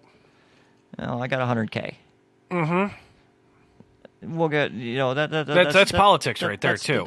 We can go on the politics of cost of education as well, but the thing of the matter is that I became involved in heavier understanding of politics during Barack Obama's rise to power. Ooh. Because that something no one has ever talked about. That was right when I was about to graduate from my undergrad into my graduate program. Okay, so what about the rise to power of Barack Obama was nobody knew who he was. Exactly. Nobody knew who Rahm Emanuel was except for that really angry guy on C-SPAN. Nobody knew anything about the Chicago politicians. All we knew is that Chicago was a cesspool. That's essentially, was? Yes. No, I'm saying politically speaking. Politically. No, I was referring to was as in its past tense. Let's not get to bashing other states here, but the Fair fact enough. of the matter is it has always been known that Chicago politics and New York politics, especially New York and Chicago and California, are some of the most rigged systems in the entire country. Agreed. Opinion agreed. Because they always are intertwined with, once again, money. You've got the mob. Also known Nobody as the teachers' talks union, about organized crime, but it exists a well, lot. the labor unions do. Well, the funny thing about the labor unions is that they used to be organized by the crime. mob. Yes. I mean, look at who runs it. Hoffa. Like the fourth generation, Yes. therefore, of. Yes. So they just gotten smarter with their game and became corporations. Yeah, it's like the entire. It's New York, New Jersey, that whole area. Their entire labor union was essentially started by the mob. But Barack Obama's rise to power is an interesting thing to see. Please expound on it. Well, we were a nation that was fraught with pain and war for years. We thought we could, yes, we can, our way into a better world. I think it's the only reason why the country did what it did, even though it was a black guy. And that's sad to say because I thought we were more progressive than that by this day and age. So we did it just to show that we could. No, we did it because we were tired. Yeah. So tired. America has a boom and bust system. Okay? We boom and bust in a lot of ways. We boom and bust economically. We boom and bust socially. We boom and bust politically. Bear and bull. You got it. Yep. Bear and bull. George W. Bush, A.K.A. Bush 2.0. was not really a bad president. His administration was catastrophic. Horrible. So let me put this out there, folks. The president can be good or bad. It doesn't matter. It's the people he puts in power that matter the most. It's not always It's not who the you are, Wizard of but Oz. It's everybody who controls getting up to the wizard. because your power only goes so far as the first person you give an order to. That is sort of changing now, and we'll get to that shortly. But right now, when Barack Obama came to power 8 years ago, now 9 years ago, because Yes. we're into 2018, we were tired. We were really tired. We had 9/11. We had An endless, the middle, dare I say, It's the middle be- to beginning of no, the the endless war? beginning of the endless war was actually Operation Desert Shield. Thank you. And I'll even go even farther back to that. It was the Mujahideen when we decided to, through Charlie Wilson, to supply them with weapons to fight the Russians off in the 1980s. You're talking about the Iran-Contra almost. That goes even further back. Yes. Yeah. But Iran-Contra doesn't matter as much as the Mujahideen were armed with surface-to-air missiles and fully automatic weapons and CIA training. Bin Laden, Yep. by our own military, our own operatives, and our own Charlie Wilson. I recommend going and watching the movie with Tom Hanks called Charlie Wilson's War. It will give you a good example of why we are where we are now. Because when you play with fire, when you make a Faustian bargain like that, Google that term, folks. Faustian A bargain. literal deal with the devil. when you as make per a the story. Faustian bargain like that, you are playing with fire. We're in that range right now with the Putin administration, and I'll get to that too. Which goes a lot deeper than most people think. Much deeper. As a matter of fact, it ties right back to the Mujahideen and the Russians, because during that time, Putin was a KGB operative. Yep. and he was very much involved in trying to control that area of the country. We are looking, and not to raise a dog whistle or anything like that, but we are looking at a shift in personal and world politics that hasn't been seen since 1930s and 1940s interwar Germany. Mm-hmm. Essentially, the entire world is polarizing. I don't have to say Nazi because it's not Nazi. Has nothing to do with Nazism. It has to do with power and fascism, control. Nazism is just a trigger word. It's turned into one because of social networking Yes. and 24/7 revolving fear-mongering news. I'm looking at you, Fox. I'm looking at you, CNN. I'm looking at you, MSNBC. I'm looking at all of you. I'm looking at Facebook. I'm looking at us because all we do is make damn jokes about it. Yeah. About how ridiculous it is. Well, that's part of the reason why we are what We are. And we are just as guilty for We making elected the Barack jokes. Obama not because he was an adequate candidate, but also because he was the candidate to try and pull us out of the muck. Yes. Who cares if it was a black guy? He was a white guy. That's exactly it. I've seen him dance. It's Not that, dude. No. I'm talking canonically. Let's I'm talking look literally. past the He's, pol- let's look he's past half the pol- white, half black. Let's look past the politics of race. The only reason Barack Obama had a wooden chance and wooden nickel of hell of being elected is because he was at least half white. Mm-hmm. The reason Hillary Clinton didn't get elected is not only because her name was Clinton, but because she was a fucking woman. Yeah. That's why. And you want to know why I say that? That's just why I say that. And I'm going to touch into something a little bit deeply. It's going to go back to the abuser situation before. We have knowledge, evidence, video, audio, written, and now with Stormy Daniels, more proof that the person we have sitting at the top of our echelon of power in the United States of America, the President of the United States with the bully pulpit, is an actual affirmed, accused, and admitted abuser. Yeah. We don't care about women. No. We don't. We've proven that. Yeah, we don't care about women. I mean, This wasn't- look this at the wasn't United so States much- historically. We've Yeah, Not this- even in the United no, States no, historically. no. Throughout globally history. historically. This is throughout history. This is also throughout many, many different countries as well. We don't care enough about women to give them the right to have their own voice. And that is part of the reason why she was so destroyed. Do you notice that whenever Hillary would say something in a passionate way, she seemed angry? Everybody said, oh my God, she's so angry. Yeah, it's because she gets stomped on all the damn time. That's okay. When Trump got angry, what was he? Oh, he's driven. He's powerful. Strong. Sorry, I don't look at it that way either. Many people do, though. I know that's the biggest problem. That When a is the woman biggest gets problem. angry, they're the problem. When a man gets angry, they're the problem solver. No, it's Of In course, my eyes, we it's don't kinda the believe other way that way, around. but let's look at this from the grander scheme. I'm gonna put it on a pause real quick. Sure. But this was just sent to me. Oh, that's gorgeous. We're not going to talk about it on the air. I just wanted to show you guys to see what you guys feel about it. Okay. Do they make one for an LG G3? What the fuck? So, Barack Obama's rise to power was... I understand. Anyways. My apologies. The guy is just trying to show off his No, artwork. you don't need to apologize to me for that. I'm not mad at that. So, anyways, your point. Sorry, Diva. No, it's fine. Dude. Barack Obama came to power because he was the better alternative to a world of war. Granted, he killed more non-combatants and combatants than any other president. And he droned more than the Well, previous. he has the technology to do so. What would have happened if it would have had to be a ground war? Do you think it would have been that bad? It's too I think easy. it would have been worse. It's too No, I actually don't believe so. I How think it's so? too easy to push a button and kill people and not have to deal with the collateral damage than to actually send soldiers in there on foot. Hence the one The video game comedic- complex. Well, the video game complex, but there's also the somebody did a skit about, well, you can get $1 million.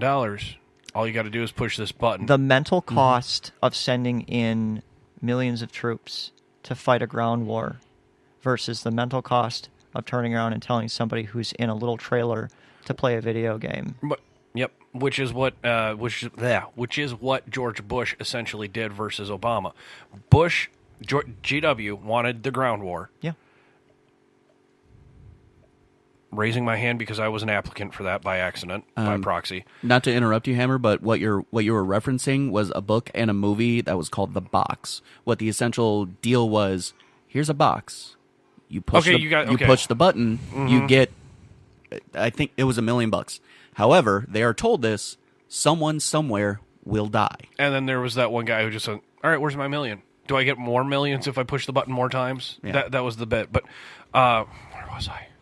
George W. versus George W. Bush and his ground war. The ground war, I think a ground war, in my opinion, is a little bit better than a push button war due to the fact because of the mental exhaustion it pulls on the society to get it to say stop. Well, that's just it. And this is canonically mental why. cost. And this is canonically why you're saying Obama got elected was to quote unquote stop the ground war. Not just stop the ground war. He was elected to stop the war. To stop the war, which and he didn't. He did not. No. Canonically. And I keep using that word, I'll stop. No, it's fine. No, because you're right. It's No. the proper usage, so keep going. Hold him to the fire. I elected Barack Obama both elections. As did I. As did I. I did not vote Democrat straight ticket because I don't do that. No. But I elected Barack Obama, and I made sure that there were some checks put in place to keep him from rising too much power, because when you have too much to one side, all shit breaks loose. Right. And this latest election, I will give who I truly, truly, truly did vote for. And it wasn't Trump. I did that. I said that as a shock value. I voted for Hillary Clinton. I voted for Johnson. I know. You told me. Yeah. And I told you it was a mistake, but I also explained why. And I did not know the mistake. I would have been more acceptable probably going Green Party. That would be fine too, but regardless, if you don't vote for one of the two, Green Party was Jill Stein. If you don't vote for any of the parties that are already going to potentially win the election, you're not throwing your vote away. You're making yourself known, but you're not going to be quantified into the actual election. Okay. Okay? Yes. And that's the mistake I made, and you corrected me The for other next thing time. you got to look at too is our good friend gerrymander. No Yes. shit. Yes. When you put a certain political group in power before a census, they control the redrawing of the maps. Mm-hmm. And this could be for Republicans and Democrats. Democrats had it before the Clinton election, which is why Clinton won. Twice. Yes. I'll tell you what, it was a good fucking run. Well, we can get to Clinton too, because I he's would not love gonna, to. He's not going to get away from this either. No, he's Clinton probably... Clinton is the Democrat version of Donald Trump. Thank you. And he's probably Yeah. going to be the next victim of the Me Too movement. I sure to hell hope so. Same. That man needs to go down. And not in a good way. No, he needs to. Everybody who's ever done that in a political state of office, who's a supervisory position of the world or the people that they have to control in certain ways. Remember, I said you're a supervisor. Everything the people do below you is a reflection of yourself. Yep. And what we are seeing in society right now is a reflection of what we have for leaders. Truth doesn't matter anymore. Correct. That's opinion. You have a secretary. You have a secretary of Educated opinion. communications. You have a communications director who is up there, constantly lying to everyone, not just the news people. And has been caught. Everyone. And has been caught and called out on more than several occasions, and still, dare I say it, fucking Nixoned around it. So Correct me if I'm wrong, please. no. This is it. We're controlling people through politics of fear, but also politics of ignorance. And sadly, the politics of ignorance is winning hard. It's winning very hard. We've done something that was unprecedented ever before any of this ever happened. We had an entire year where we had a vacancy in the Supreme Court. We had an entire year of a lame duck president who should have been able to at least get a hearing for some nominations. Instead, we now have confirmed through very, very almost illegal tactics in the Senate a replacement for Justice Antonin Scalia in the name of Gorsuch. And if you know about Gorsuch, if you've studied this man, Just the name alone. you've just given him a lifetime appointment, and he was one of the most evil men to have ever existed. Yep.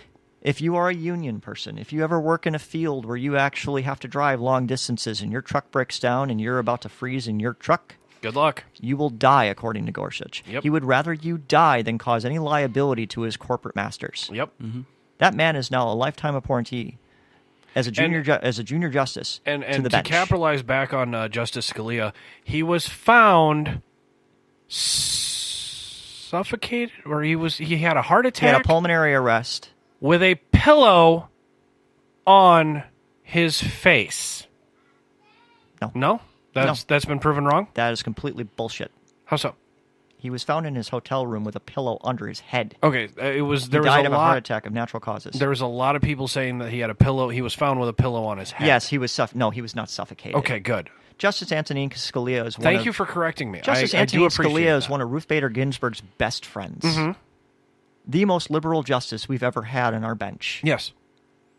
Yeah, and she loved him partially because There's he no- was her polar opposite. Say what you will about the evil broccoli. Justice Antonin Scalia is a good guy in terms of he believed what he believed. He judged accordingly to his interpretation of the United States Constitution.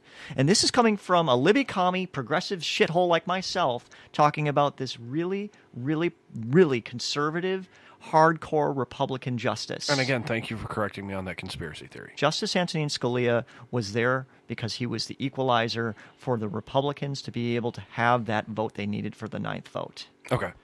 That is why the Republicans played their Faustian gamble of bringing Trump into office, and it's going to bring the grand old party down. They are toast. Okay. They will Is never. That, in your opinion, is that a good thing? Yes. Or a bad? Okay, good. This is a good thing for two reasons. When you put a rat at the top of your party, at the top of your country, you expose all the other rats. Yep. And we were talking about the shadows before the show. Those rats are very visible now. Mm-hmm. And because we are in the Shadow information, operatives. and we are in the information. See, this is what's going to happen. We're going to go. And folks, we're going to go probably the full 3 hours. I'm just giving you guys a heads up. If you're looking at the clock going, oh, it's an hour 50. Just download it for later. 5:30. Download it for later because we're gonna have quite a bit to cover here. Yes, it's been 2 years.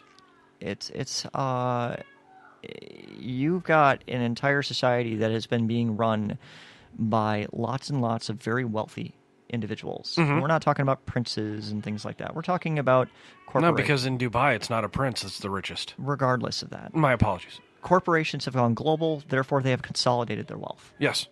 And because they've consolidated their wealth, they are able to control how and when they decide to invest and who and how they get elected to offices so that they can get the laws that they want. Case in point, the law with Gorsuch, Yes. saying that the corporation was more important than the human. Or how about we go to our old pals, the National Rifle Association? Small group, very small, Very powerful, though. but very, very powerful. Yeah, and that was actually kind of one of the prouder points that I had with the Cheeto in Chief was that Let's call him by his real name. I want to give this man the respect of his name. Donald Trump. Let's not use that kind of thing, because if we're going to do that, we're showing bias. Let's be Yeah, be we're real here. right alongside. He is right. By calling him the Cheeto in Chief or the Commander in Chief, it's essentially That is the president of the United States of America. president. No, Oh, fuck he is off. your president whether you like it or not. He's number 45, and it's unfortunate, but it's true. Mm-hmm. But the point that I was making was he was just in, it was a televised session, him basically answering questions, fielding questions. He was essentially questioning the congressmen that were in the room at the time based on the events in Florida. And one of the things he called the gentleman in question about was, so you're essentially afraid of the NRA. And Oh, yeah. I mean, obviously they are. Every politician is afraid of the NRA because of the politics of fear that has been put into them, that they are going to have their guns taken away. Mm-hmm. That's not true. At all. You Let can't me have your ask- guns taken away because you've got guns. And I've heard the argument.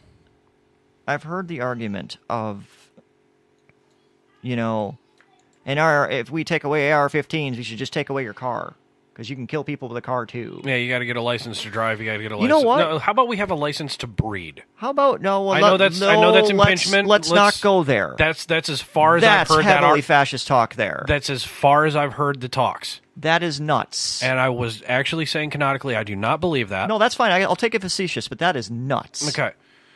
It is nuts. China did that. Yeah, of course it is.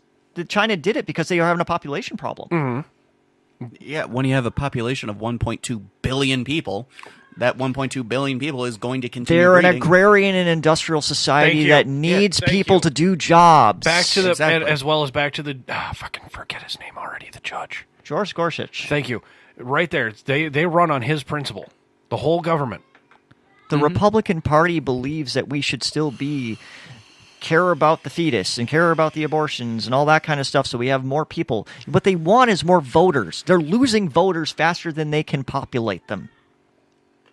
The problem is immigrants who come into this country, and I know I'm jumping around here. No, this is Immigrants who come into this country and become American citizens are more likely to vote Democrat. and this is actually a turn I did not expect to see come from you. But you've just taken it to where it needs to go. So you're saying they're more The likely party is dying. they're more likely to vote Democrat because They are going to get policies that benefit them. Mm-hmm. Rights. Which is the entire Better point paying of politics. No. no, it is not. God, no. No, it is not. It isn't to affect policy? No. Wow. No. Of course not. Because politics is about money. Power.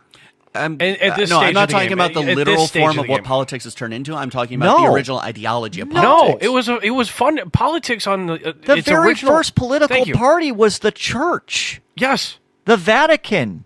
They owned that entire continent. Hence the Roman Catholic Roman Catholic Holy Wars. See, The Vatican Holy See- City. Yes. I know they're the largest mob ever created, but No. largest business. Sorry, No. largest business. I'm No. sorry. No. No. Civil structure. Control.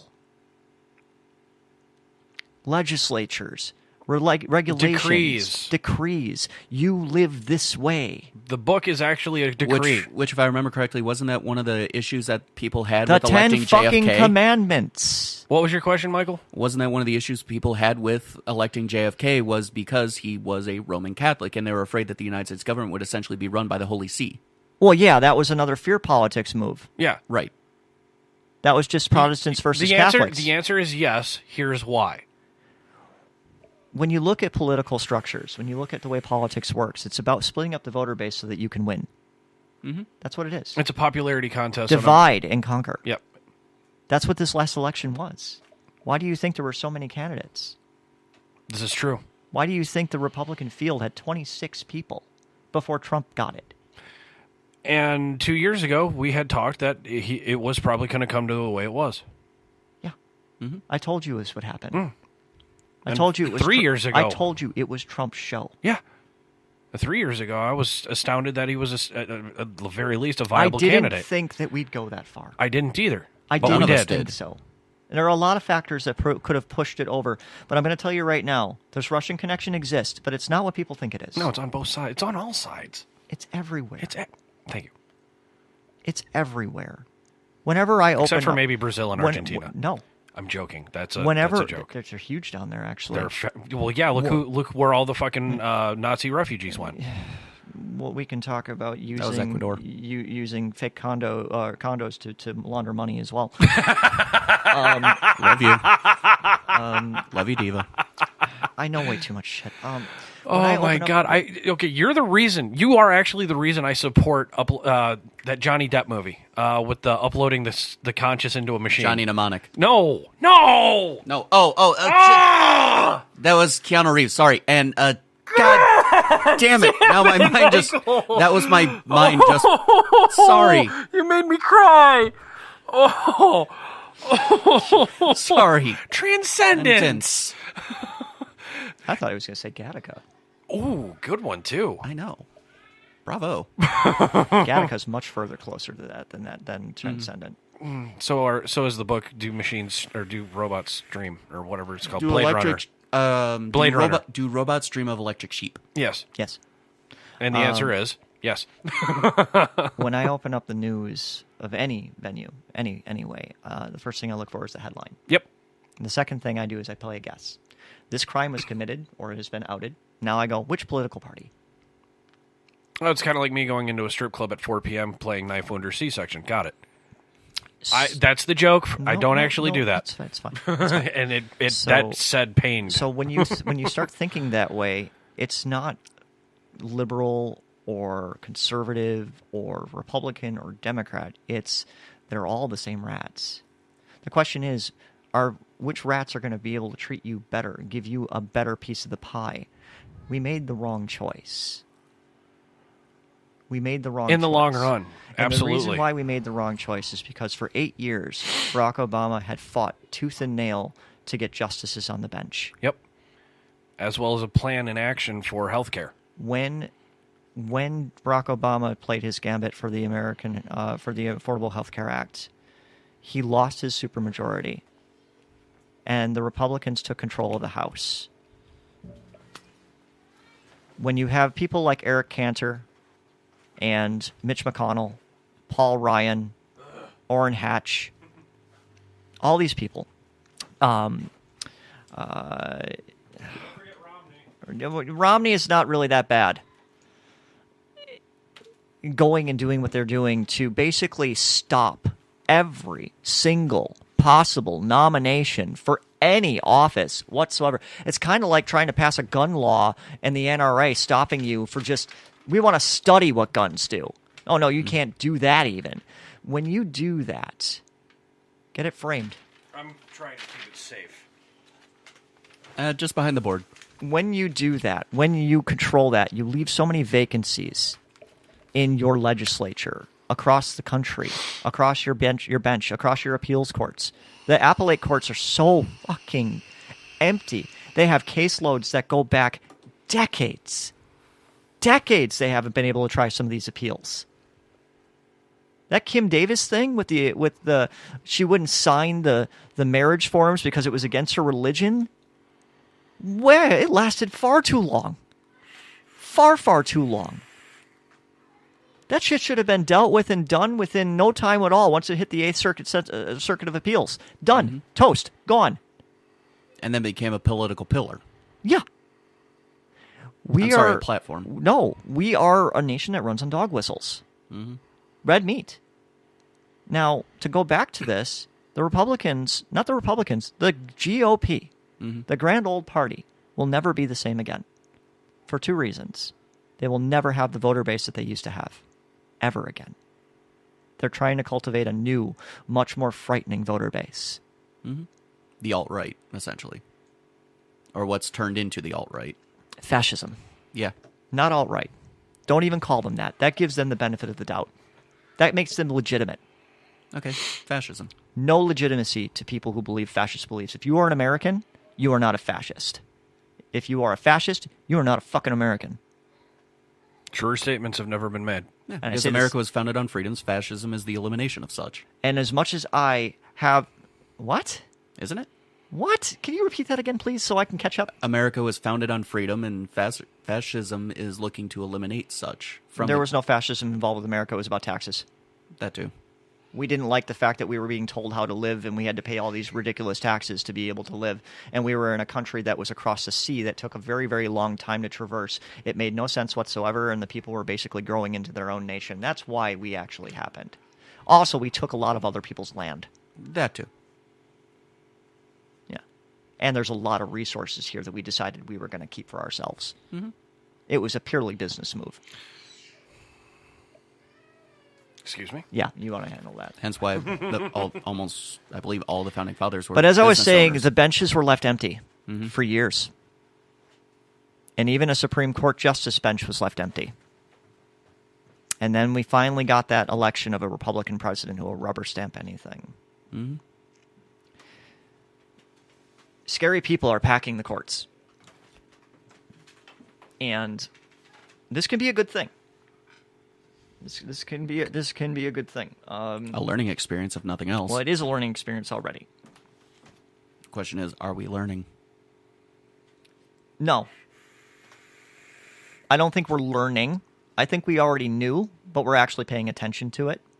Essentially, we had our head in the sand, and now we're kind of starting to peek around like, oh, shit. Well, yeah. That's exactly it. You know, it's all fun and games until someone gets hurt. Mm-hmm. Somebody definitely got hurt. We got hurt. We got hurt bad. Mm-hmm. What's happening right now in our country is not good for anybody. It's certainly not good for the people that voted for him. Most of the people that voted for Trump are people who expected to get something out of it. Not just because they hated Hillary, but because they expected to get something out of it. Educated people voted knowingly for a very abusive, dictatorial individual.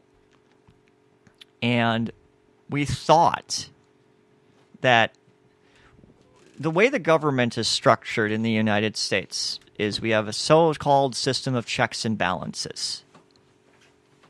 There are no checks and balances in our system anymore.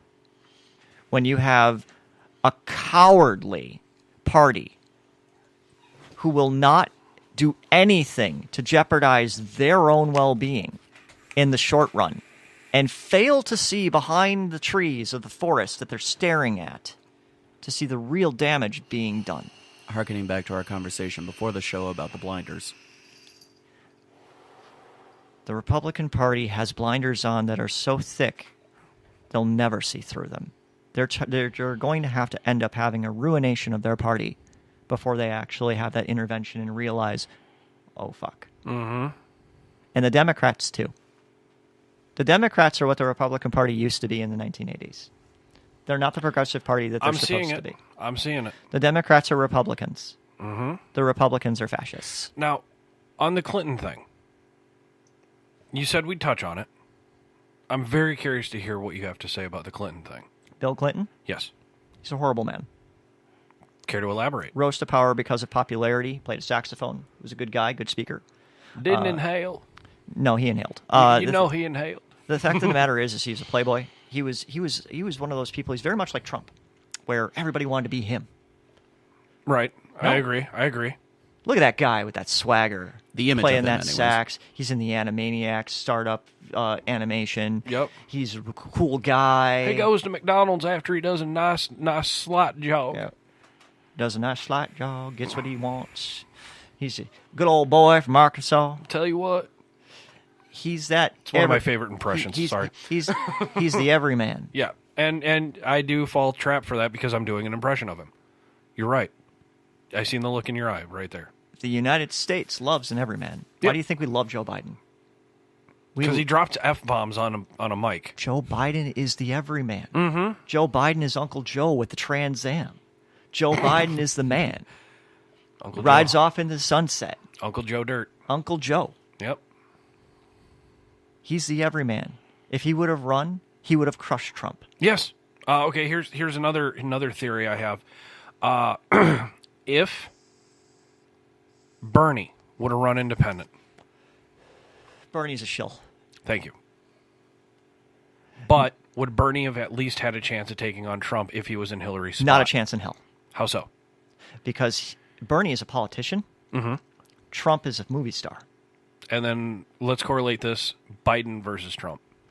Biden has been a good politician his entire life, and he's lost numerous family members while in the life of service, including just recently his son, Beau. Mm-hmm. With a proper team and a ground game, you could sell that to the entire of America, to the people that are rich, to the people that are poor, and you will really get the salt of the earth. Right. Why didn't Uncle Joe run? Fear. I was about to say, may I interject my opinion on that one, Go too? ahead. Because the Democratic Party wanted to double down on the progressiveness. Nope. I've always called bullshit on that, Michael. The DCC is a big problem. The Democratic Convention, the Democratic Convention Committee, the Democratic National Committee, DNC. DNC. All that's a problem. Superdelegates are a problem. The system is broken. Yeah, it's broken because We've proven it with President Donald Trump. We've legislated our system to Into a become corner. broken. Mm-hmm. Not just gerrymandering, superdelegate setups. Good term. Google gerrymandering, folks. And I'm sorry. superdelegates. Do you know what gerrymanders are? Please explain. Gerrymanders are when you redraw a district for voters. Let's say we have 6 pies in our state. Mm-hmm. And rather than just cut it into a 6 pie shape, where each person's vote counts individually, you redistrict it so that you draw lines around the voters you want. Gerrymandering is how a politician chooses its voters versus a voter choosing its politician. Yeah, because at that point, they already know I'm going to play hard to this area, and this area because I'm going to get those votes, and those votes will Let me put it this essentially way. be more than the ones the other guys are going to get. Let's put it this way. Janesville is It's typically triage. Janesville is typically a blue-collar and generally pretty purple area. Okay? Yes, I agree. Madison is blue. Yeah. Because Madison is a big city area. Democrats do well in heavily populated areas because where you have more population, more prosperity, you have happier voters. And I've brought this up on a previous episode. Look at the demographic map of Wisconsin. It was Madison, Milwaukee, blue, and the rest of this, and Green Bay was blue as well. Green Bay was blue. And Even Point. Okay, the major cities with a huge any college place following, that has a population of over 250,000 people usually goes blue. will go blue. But the rest of Wisconsin was just saturated in red. This is why, because in those highly, constricted areas, you not only have your salt of the earth voters, but you have your immigrant voters, people that have become American citizens. And you have other people who have lived in prosperity versus people who have lived out in the countryside where there's not a Walmart for 15, 20 miles. Salt of the earth. The common clay. The common clay. The people that actually made this country what it is. Okay. Where we are now. Who have been left behind by our age of super technology. Those people were angry. And they were motivated. And yes, racism was a part of it. And yes, sexism was definitely a part of it. And yes, protectionism is a part of it. All of this ties and tribalism too, if I may. Tribalism is the red meat. Yes. It's the holistic term for all of it. The common clay stick together. But that's another Faustian bargain because the coal industry ain't coming back. No. You're right. And these tariffs is not going to bring back our steel and aluminum industries at all. No. These are all platitudes. Especially, there was one thing I wanted to get your opinion on, too, because it came up, and I really wanted to hit you up on it, but I couldn't get you on. It was the pipeline. Pipeline is a big mistake. But it got shut down by Obama, and then days before before he left office, he just went, green light. Yeah. And you're telling me that's a legit mistake. It's a legit mistake to have a pipeline that runs something that is a failing fuel through your country that will cause more damage than will cause prosperity. So am I to understand you're against fracking as well? Absolutely. Okay. Because that's still oil. There's no excuse. We live in an age right now where we have the technology, the resources, the smartness to be able to invent and cultivate power abilities that can actually be sustainable and safer than old fossil fuels. Many, many people who worked in the coal industry as the old miners said, I don't want the coal industry coming back. I don't want my son or my daughter to have black lung. I want them to have a good job, a place where they don't have to work as hard as I do. We are the only generation ever in our country that is worse off than generations prior to us. Yeah. I mean, and it's not for lack of resources. It's for lack of allocation of those resources. Mm-hmm. The common clay of the world, not just us, the world. Fascism is moving forward in many different countries. You have the National Front of France with Marine Le Pen. Mm-hmm. Alternative for Germany, a new neo-Nazi movement. Come on now. This is not just here. It's global. It's global. And they pandered to fear because that common clay. And a lot of this has to do with crooked politicians and trade agreements. I'm all for free trade. I think free trade is necessary. Unfortunately, it's just like with the Wall Street crisis. Mm-hmm. Mm-hmm. They didn't play by the same rules that they actually started with.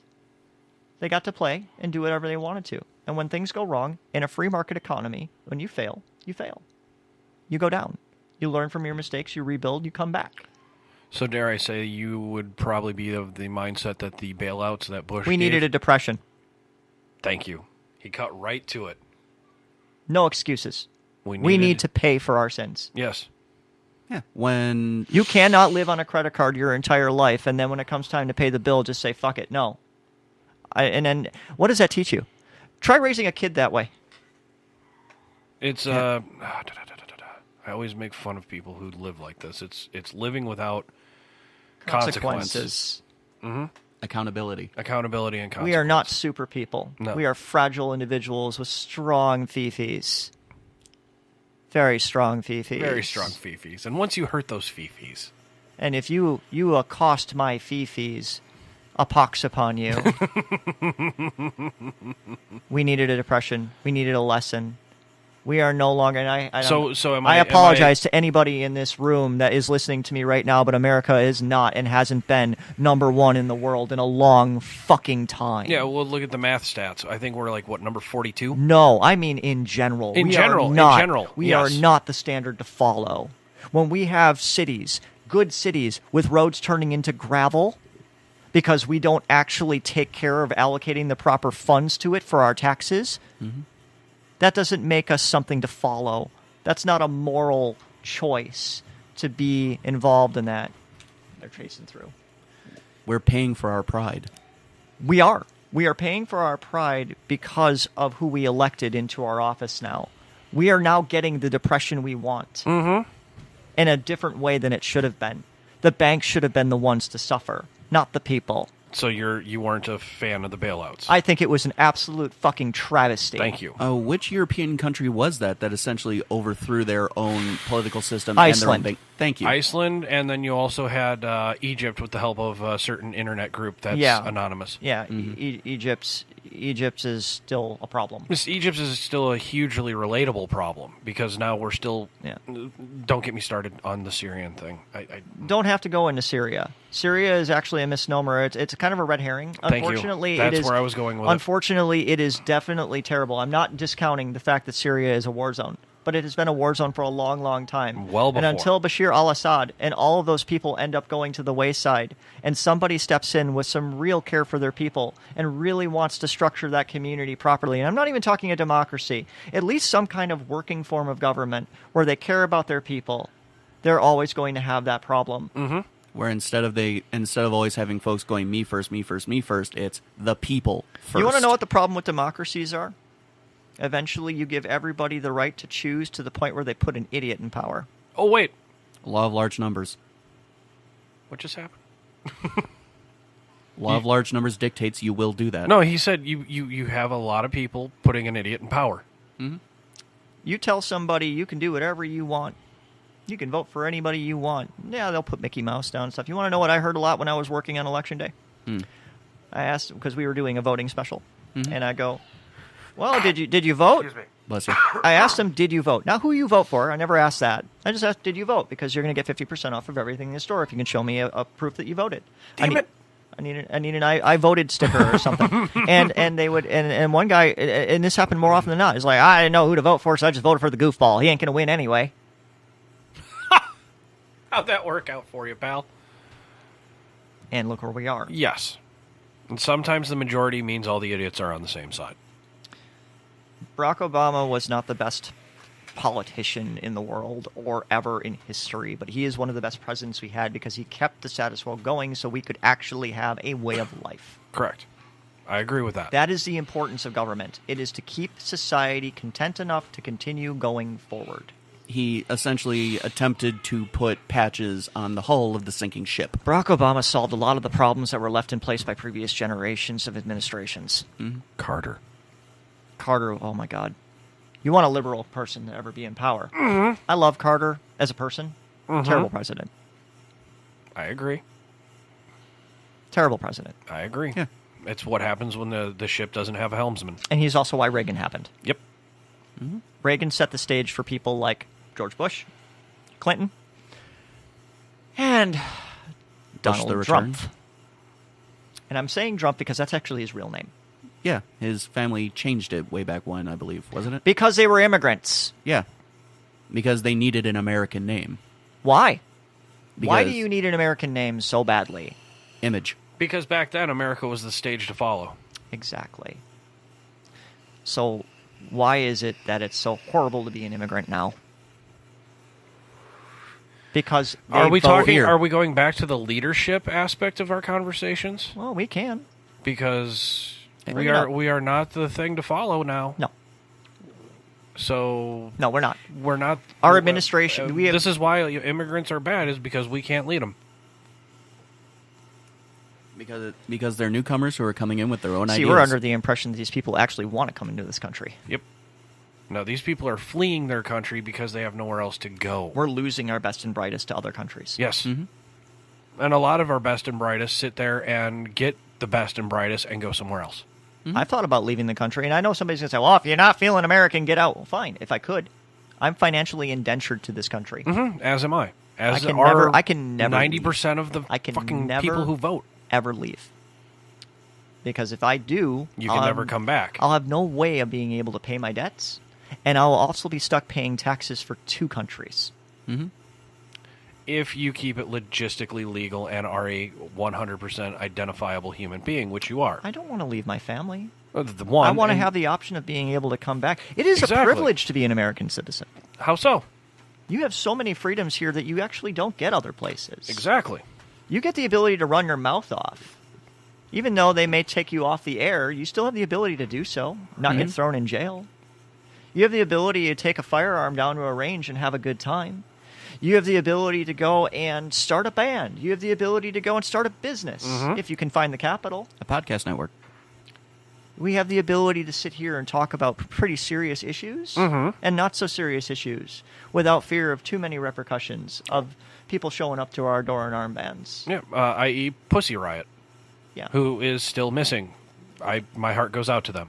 I'm thinking pretty bad things. I'm as well. And guys, Google Pussy Riot. Just please Google Pussy Riot. They were. You're gonna have to cut it. No, I'm gonna have to look that up. They were because they're missing. Were a progressive female punk band in Russia that was only existing to fight against Putin. They took it That as ends far. well. They took it as far as going into Putin's church and doing a Yeah. concert essentially against Putin. On the actual stage by the actual altar. And had been arrested, apprehended, tried, and I think the trial was a mistrial. 3 years in the Gulag, actually. And 3 years in the Gulag. And a huge outcry. I mean, even Madonna got involved. Yeah. It was pretty heavy. It was very... and now that the social... ramifications are kind of like, no one's paying attention to them. They've gone missing now. Yeah. Recently. Yeah, they've gone missing within the last 2 weeks. Oh, that's my cue. So, Michael, your show. Yep. I apologize for commandeering Midnight Sushi. I knew what was coming. There's a reason I wanted it live. Well, there was a kicker that I really do want to gloat upon. You considered keeping it a secret from me and making this a surprise? Yes, because of your heart that goes out for Diva. And it's like, no, I got Diva coming. He's coming to your show. And the response I could feel from you was, what the fuck did I just read? Actually, my verbiage at the time was son of a bitch at a very, very loud volume to the point that my beloved came running downstairs like, are you okay? Yeah. I may need to change of pants, but yeah. before I forget, I want to mention something to all the Wisconsinites listening. We have a very important election coming up in our actual general here in the state. Our Supreme Court is looking to fill a spot, and it is important that we at least care enough to vote for this because it's going to determine what kind of laws get passed at our state level. And that election is going to be taking place on April 3rd. Very, very soon. We need to make sure that we actually do go and take care of this general, because if we don't, we're not going to have any right to complain. Because if you don't do something, then you have to live with what's happened. I recommend that we always vote whenever we can, in every election. Because if you make yourself involved in the process, you can actually learn more about it and make the difference that you'd like to see. Anybody who doesn't vote really has no right to complain. Unfortunately. You have an opinion. This is how you express it. That's the If you other don't wonderful do that, thing about being an American citizen. We have the right to actually fight these powers with voting. And the politicians will do everything in their power to stop you from using that power. Every politician from all walks of life. Including myself. Will stop you from voting if they can, because they know that if you don't vote, that's one less vote for the opponent. And they've tried it historically with voter rights and It's Jim happening. Crow Voter laws and voter It's already ID. happening again. Yes. If anybody ever tells me that voter ID laws is something we need to be considering an issue, if voter fraud is an issue, I'm going to call you an absolute fucking liar, and it's bullshit. Yeah. The last voter fraud we found was a Republican, and it was recent. George Bush. No, it was a guy who No. voted in 3 states. Oh, that one. Yes. I was the fact talking. of the I was matter talking is- about Florida. That's one person, not millions of people. Oh, you want to talk about the Supreme Court handover? That Yes. was Scalia. Okay. Scalia was the swing vote on that one. Okay. And honestly, I don't think Gore would have made a much better president anyway. 9/11 was going to happen whether it was under Bush or Gore. But could have been avoided. No. How so? The CIA and the FBI and the National Security Agency never talked to each other. Okay. The people that actually were supposed to do something about it all fell asleep at the switch because of ego. Got it. It had nothing to do with the president. No, I wasn't talking. No, presidential. anybody who turns around and goes, "Oh, George Bush caused that war." No, he did not. He didn't. He did not. No, he didn't. This But this once- was happening since Gore was head of the GOP. But once the war started, Halliburton and Dick Cheney and all these other people saw money signs. And that's why we got where we got. We can rebuild a country and make lots of money doing it? Fuck yeah. We'll call in mercs and pay them less than the American citizens so we don't have to actually bring in our military. We can say we cut down our troops. Nobody knows about the mercenaries. Good old Blackwater. Eric Prince. He's actually very relevant these days. Anybody here know who Eric Prince is? The name is familiar. I know I've read it. I know I've heard it, but background is escaping me. Related to Betsy DeVos, our Secretary of Education. Eric Prince is the head of a military paramilitary organization called Blackwater, which basically takes ex-military people from anywhere Told them no. with training and puts them into missions for hire. Essentially, what the premise of the A-Team was. Yeah, I know what Blackwater. PMCs are. Yeah. Under the banner of an American citizen, Yep. working hand in hand, side by side with actual American military personnel. Without any of the laws or constraints that a military enlist would have. The Geneva They're Conventions. a company that is beholden to the company standard, not the military standard. They're essentially. assassins for hire. Yeah. Mercs. Mercs. Actually, didn't in the actual movie, the remake movie, A-Team, wasn't that something that Liam Neeson's character actually pointed out? Yeah. You're assassins in black shirts, basically. Yeah. He was in reference to the CIA. Yeah. Eric Of- Prince is very much a relevant individual right now because of what is happening with the investigations into all the collusion and whatnot. But really, once again, that's more of that red herring shit. Hey, look over here. Don't look over here.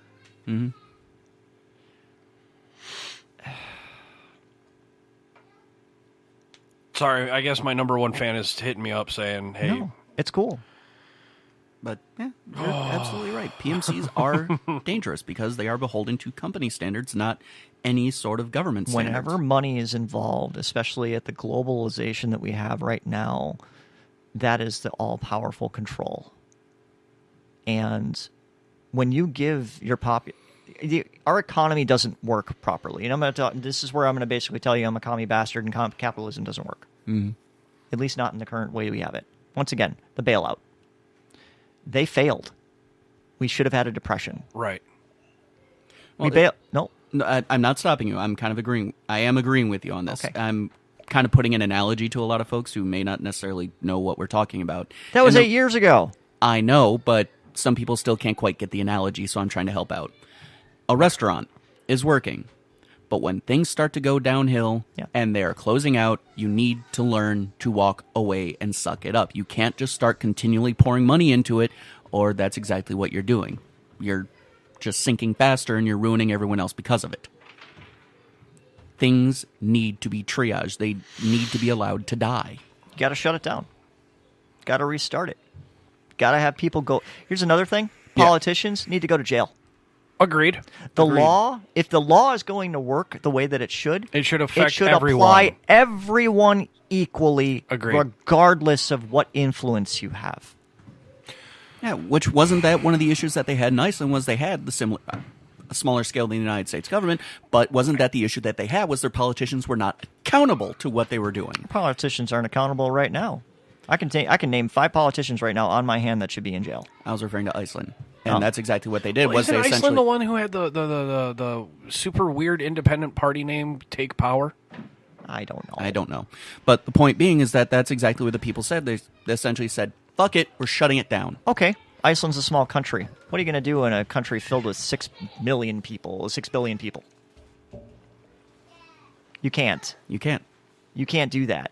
You can't. There is no reset It is button for that. It is impossible to stage a military coup in a country like the United States of America. Yeah. It is almost impossible, and it doesn't need to happen. What needs to happen is people need to be held accountable to the laws they are breaking. Yeah. One of the things that makes me sick about politicians is law and order, law and order. Oh, we need to get law and order and morality in here. Yet when they break a law, nothing ever happens. They get a little slap on the wrist and go to Club Fed. Mm-hmm. Sometimes they don't even get that. No, at most they pay a fine, or they have to Pay a fine? At best, Pay a fine. they settle out What? of court half the goddamn time. $150,000. That's a fart in the bucket for them. Exactly.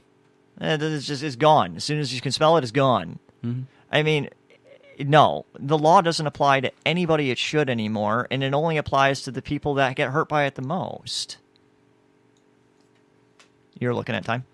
A little bit. We still got about half an hour. So, And you're absolutely right on that. so when you have that, you disillusion your entire community, your entire society. Yes, depression would be painful. Yes, people would lose jobs. Yes, people would lose homes. Yes, it would be horrifying to have to go through a 1920s depression in current day and era. Mm-hmm. But it would have been necessary because it would have shown that we would have held people accountable for the laws that they had broken. Banks would have closed, and people who were rich would not have been rich anymore. It would have shown that we actually care about actual laws in this country. You can get away with anything now as long as you have the money and the power, and that's been proven. Harkening back to, once again, another Liam Neeson character, it was in Batman Begins where he pointed out that when a forest becomes too wild, it needs to be allowed to burn. There needs to be a purging fire. Yeah, that's part of it. But I'm not saying we need to just burn it all down. I'm saying that No, there needs to be injury, and we need to heal from it and learn from the experience. Consequences must happen organically. Mm-hmm. They need to happen naturally. They need to happen like they're supposed to. If you don't get the intended response from something that you're supposed to get, and it throws you off. It's insanity. It's kind of like doing the same thing and expecting different results. The same things are happening, but people are getting different results depending on how their influence is. Mm-hmm. And we're in a position right now where we can go better or worse depending on where things go from here. Do we continue to segregate ourselves further and further from a group of power versus a non-group of power? Economies don't work in capitalism with the way that we have things set up. If we don't start to give our general money paying... You want to know why industries are going down? It's because we don't have money to buy their products. Mm-hmm.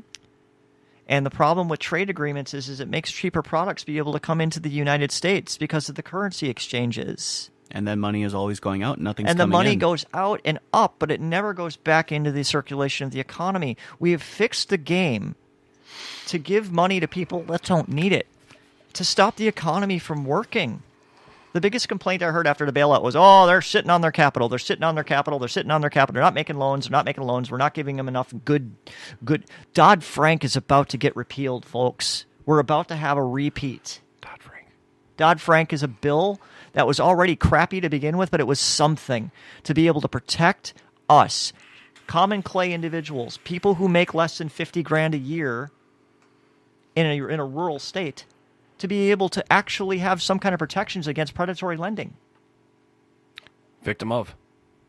Another thing is that that's being changed. Do you ever know about the CFPB? Do not. Consumer Financial Protection Bureau. put in place by Elizabeth Warren and Bernie Sanders after the financial crisis to be able to protect people against predatory banking practices. That is now being run by Mick Mulvaney, a Republican politician whose entire policy was the CFPB shouldn't exist. Talk about putting the fox in the henhouse. Essentially. We are headed for ruin again. And this time, I don't think we're going to be able to bail out because we've been at war for 20 years. And our credit card with China is running out. Mm-hmm. We have so much debt to other countries that we can't possibly... The deficit. No. The deficit is what we owe ourselves. What we owe other countries is a drop in the bucket. The debt and the deficit are two very different things. They actually mean different things financially. A deficit is a shortage. A debt is an owe. Right. Mm-hmm. I have a deficit. I put. I have a debt. No. Think about it. Say I have a deficit. I make $1,600 a year. $1,700 goes out, or $1,600 a month. $1,700 goes out a month. I'm at a deficit of $100. Right. I need to find a way to mitigate that by lowering costs. Okay. You're talking budgeting and money management. Yes. Debt. I spent $1,600 this month, and I still owe $1,600. Mm-hmm. Spent money you don't have. You took a loan out to get that $1,600 to pay the bill. What happens when they come calling for the money? You're fucked. Do you know that our credit rating has dropped? Yeah, we're no longer AAA. We dropped. Do you to know a how double credit A. ratings work? No, I do not. Once you're below a AAA rating, you're no longer considered to be able to pay back what you owe at all. You've already been put in doubt, which makes investors scared. Mm. When investors are scared to invest in you, you can't find the capital to continue running. What happens when our country runs out of money? No one's going to pay, and no one's going to be investing to save us. We'll be well off, not well off.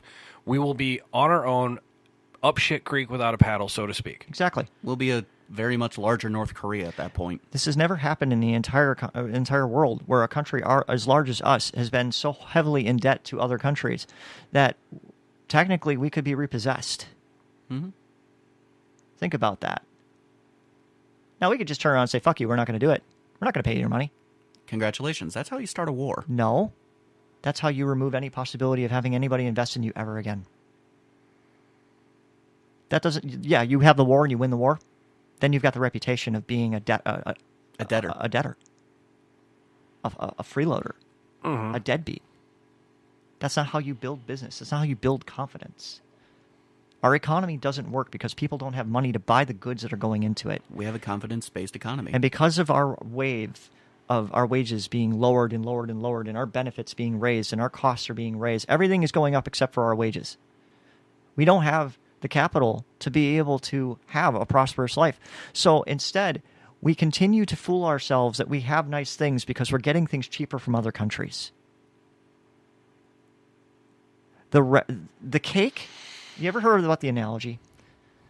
The cake's been stolen, and the rats are fighting over the crumbs. Mm-hmm. We're running out of the crumbs, and we're about to start looking for the fucking cake. Mm-hmm. And we know where the cake is. We see it every day in our news. Hear it every day on our radio. Look at it every day on the Pence Trump and the Paul Ryan and the Elizabeth Warren and everybody out there. We are looking at our politicians and their golden castles going, what's going on here? Christ, I'm going to switch over my vape. This is heavy shit he's laying down, folks, and I hope you're fucking paying attention. Check out the French Revolution and see what happened then. Let them eat cake. The guillotine's going to come out. It's not going to be pretty because now we have fully modifiable to automatic weaponry available at our disposal in And here's where he said we'll get to that Civil War talk. So high of an amount.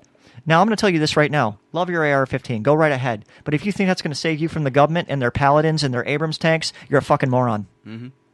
You're not getting that gun to protect you from a fascist government. You're getting that gun because you think you need it. Mm-hmm. And you don't hunt, so you don't need it. No. That's the only reason you're buying it out of fear. You're buying it because you're afraid. You bought into... No, you're right. I'm gonna actually walk mine back a bit. It's not just fear. Some people are just gun enthusiasts. I collect gas masks. Yeah. Okay? I was going to go with that point too, but I also am a gun owner for protection of my family. There you go. And there's a right to And protect home. your family. But you don't need a burst fire, single fire, bump stock, modifiable weapon that could be basically a tactical weapon in any war zone to protect your family. No, you don't. I'm happy to say a judge is just the right amount of trick. You could just be here with a Benelli. Yes, a standard thank Benelli shotgun is all you need to protect your family from any house intruder. You don't need a precision weapon at 400 yards. No, I went and chose something that can shoot a slug or buckshot. There you go. Whatever's clever. It's a 6 You round. could use a freaking bolt-action hunting rifle to scare a person away. Oh, you can use anything that makes big Anything. noise. Now, here's the deal. It's cat theory. People are saying, well, that massacre in Las Vegas, it's just a lone wolf. Lone wolf. How many lone wolves are we going to have, folks? How many? Law of large numbers dictates a lot. How many? How many lone wolves are we going to have that are stockpiling weapons to their fucking teeth? And what if he just had some kind of an evaluation? He wasn't able to get the criminals are the only ones with guns. Wait, what? I hear that a lot. I hear that a lot too. It's like, wait, what? Prove it. That was in one of my favorite books, World War Z by Max Brooks. Prove it. It was the tail end of the war against zombies, wherein the United States was trying to fight back, and they were slowly pushing back to essentially re-own the United States, was that they were running into these, what they called LAMOs, which was an acronym for Last Man on Earth. The people who've essentially established their own fiefdoms because they've stockpiled all these weapons, and, they weren't helping the military trying to fight the zombie apocalypse. They were like, no, fuck off, and they were shooting back At the military. Yeah. Okay. And all they were trying to do was help them. It's like, it wasn't we're coming to take your shit. They're like, no, we could use your help. There's fucking zombies. Let me put it out here right now. The NRA exists because of money. They actually are the mouthpiece of the gun industry. Period. Yeah. That's why. It's not because they want to protect your freedoms or anything like that. It's all bullshit platitudes to get you to spend your money on the products they're selling. 20 minutes. Have your AR-15s, have whatever you want, but keep in mind we don't need them. They actually should be regulated. And I know you might hate me for saying this, and stay away from my guns. No, let's be reasonable here. Reasonable gun regulation needs to happen. The problem is we can't trust our politicians to do it right.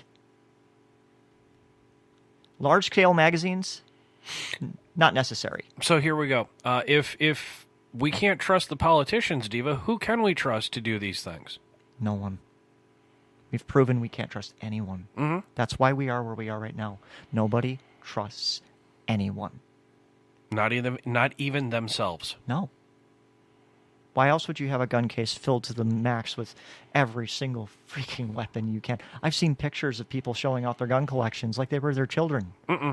Not me. Yeah, where I they will have never gun get that way. safes full of dozens, if not hundreds, of I'm weapons. sorry. If you are going and you are buying thousands of rounds of ammunition, you should be, and dare I say this, put at least on some kind of a list. I'm sorry, Big Brother, if they want to come for you, they're going to come for you. Yeah. There's nothing you can do about it. Get over it. Mm-hmm. Paladins and Abrams tanks are going to roll up on you like it's fucking Christmas, and there ain't shit you can do. One bunker buster, you're done, dude. Sorry, And here's another they thing. have the delete button Here's for another you. thing. If you can't have a grenade launcher, why do you need an assault weapon? Why would you want to...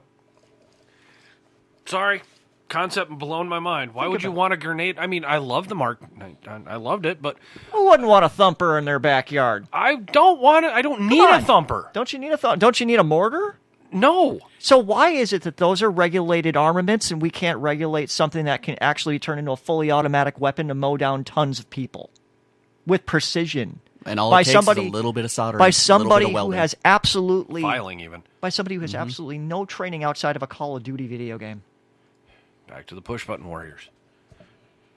When you have kids, No, when you have kids you're learning- making you have very kids fucking learning- hard points. And Kids yes. are learning military tactics like slicing the pie from Call of Duty, and then they are applying it to mimic the motions. Maybe they're not doing it well, but they're doing it well enough to strafe and shoot down tons and tons of people. who have not been trained in the same manner. This is what happened in Parkland. Parkland. Thank you. And it happened at the Pulse nightclub. Yes. And it happened at Newtown. Yes. And it happened at San Bernardino. And it happened at Fort Hood, where we had fucking military people on base. If you have a shooting at a military base... You are wrong. That base needs to be shut down yesterday. Quite frankly, no amount of arming your teachers or arming your bartenders... The NRA dream of arming everyone is Doesn't not work. going to work. No. I agree. Absolutely not. We are out of our fucking minds to continue allowing the kind of rampant spread of death in this country. So I'm gonna steer it a little bit different, Go but ahead. with this episode being as long as it is, and with what we have covered, would you be willing to come back and possibly challenge a listener if they throw down a gauntlet? If they throw down a gauntlet and they can be reasonable about it, Are I'll we go talking about your chief union steward predecessor? You talking about Hummer? No, Hummer would love to meet you on the anime aspect. I don't know as much as he does because I'm not involved, but no, I've listened to it. Okay, I know you and Hummer. In my opinion, I feel you and Hummer would be quite the force to get in between because of how powerful he was and is when he talks. I know that my predecessor, Chief Union Steward, would probably most definitely love to meet you just on the concept of meeting you. He You're is making me blush. Well, you are a blush-worthy person. We celebrate you, and I've told you this. I told you this a bottle of vodka deep. 2 years, folks, I've had time to build up this, so you don't get this kind of show every day. No, this is Groundhog's Day. If I could have Groundhog's Day, if I could have Diva in as a regular, I would. But I can't afford all that gas money all the time. This is Hammer. This is Hammer going Willy Wonka. I got a golden ticket. No, I don't. I hate that reference. Fuck you. No, Diva is such a powerful personality that if I can get him in more times than enough to fucking do political debates, do poli-sci, do what he's done today on this show. Diva is the guy that will stand there in a park saying, "This is the shit. Change my mind." Good He luck. is that meme. Good luck. Yeah, exactly. And good fucking luck. You got to have a damn compelling argument. And if you guys, and dare I say, if you guys want to talk canonically and politely, he's willing to sit there and talk to you. If you want to have a real debate and you want to give me some topics to prep on, I need to know what I'm talking about. And this is just what happens when we let him have the floor and we go free flow. This episode, essentially. That's kind of why I started sushi in the first place, was because I wanted it. You wanted to fucking create something that you think Diva would fucking flock to. I originally wanted it because I wanted Guys, something where it's the all leash good. was off, where there's no actual categorical structure. Yeah, it's by and large also a BDSM show, but at that same point, Way to own up there, buddy. Yeah. The reason At I'm that- here is because you actually contacted me. Yeah, a bottle of vodka deep after being challenged in creating Rule 9B. And we were giving him mad love on midnight-sushi. That wasn't it. I contact you because I love. What it was that when I started listening to you guys, I remembered the last time I was here and what we talked about and how much has transpired within the years. How much has changed within our world. And I want to give you that voice. And also how many of my predictions came true. Yeah, guys, if you do get a chance, there are a few episodes in our back catalog marked Diva or hashtagged with the Diva mark. Definitely take a look or listen for. In this case, I just told listeners to take a look. What the fuck? Well, they got to look at the screen. No, this is true. I mean, hell, if we were going to change this episode, I'd just call it Dinner with Diva. No. No, it's Fifi's. It's total Fifi's because I guarantee we're going to get a couple communiques with Fifi's. Well, then maybe the next time we have him on. I don't want to hurt anybody's feelings, but if your feelings are hurt, then you got something to talk about. Yeah, and definitely. And he has said that he is willing as long as we keep everything polite and gentlemanly. It's gotta be civil. When I was in debate, we don't get into shouting matches. Yeah, we get hyper. Yeah, we get excited. But we don't get into shouting matches. We don't fight for the sake of fighting. Cooler heads prevail. Because if we start doing that, we start making no sense. At that point, your head is so far up your ass, you're not listening. Well, that goes right back to the very first point we said in the beginning. When you have a personal stake in something, you're not paying attention to the roads to the left and right of you. Mm-hmm. Blinders. And I've had my fair share of blind sides. And I will continue to do so. And he will probably talk about one of those in an episode in the future. I have no problem with that. Okay. I own everything that I do wrong because the only way I'm going to be able to learn from it is if I own it and go forward. Rule 1. Say what you own what you say. But, we're in for a very interesting time period of transition, not just in this country, but socially as a structure of human beings. Yeah, and if you got big fifis, keep your guards up. And not your blinders, but I'm talking boxing. I'm actually going to say that if you have big fifis, you're going to have to learn to get over them. Yeah. You need to understand that the world doesn't change for you. You change the world. Yep. And I will agree with that and retract my last statement. You don't have to retract anything. The fact of the matter... It makes more sense when you say it. Oh, well, thank you. Thank you. I guess I just have a way with words. Yes. We just... and a gas mask and and other a machine. And electricity and a fucking machine and all that kind of stuff. Yeah. Latex? Yes, absolutely. So I've seen your artwork. Before we Fantastic. got 10 minutes left. Is Diva the one who taught you my worst and favorite episode of Shots from the Balcony when we had you on initially? Lightning based urethral sounding? No, but I've talked about it enough. yeah, it was a idea that I got from him, and it sparked a bit of creativity in me to attempt it, and it's something that I just probably will never do again. It did what? Sparked an interest? Did you make a bad life decision, Michael? No, it wasn't a bad life decision. He It was a burned a learning bladder. experience. What? It was a learning experience. And how so? Because as rule 1 of my own sadism is that I never do something to someone else that I am not willing to have done to me. Yep, I do as that the rule, worst. too. As the worst. Well, you and I taught you that rule. yeah. Well, you and the Lord. Right. Well, we taught you that rule. Yes. Yeah. Well, that way you know what you're doing. Exactly. And yeah, I owned up to that, and I had it done. The gentleman was interested in it. Oh, you And- zapped someone else. Yes. Okay. I brought up the idea in negotiation because it was me, him, and my ex that were all playing together in our house at the time. Sure. They were in relation. Details aside. Don't worry about that. Meat and potatoes, please. Yeah. KISS. Okay, essentially, he had a bit of pre-ejaculate, and I decided to see just how much just how conductive It's it was. saline solution. It's highly conductive. Yeah, and I found that out. Because not only did we do it to him, because we negotiated, it's like, if this happens, can I try it? And I turned down the voltage and all that fun turned down the electricity, found out what happens. It's like, okay, we did it. You're going to have to do it to me too. And this time... and we jacked it up to full. Well, that was a smart life decision. Like I said, it was a learning experience. How do you still have hair on your back? Wookie? Have you seen him? Yes, he sends us pictures. Oh.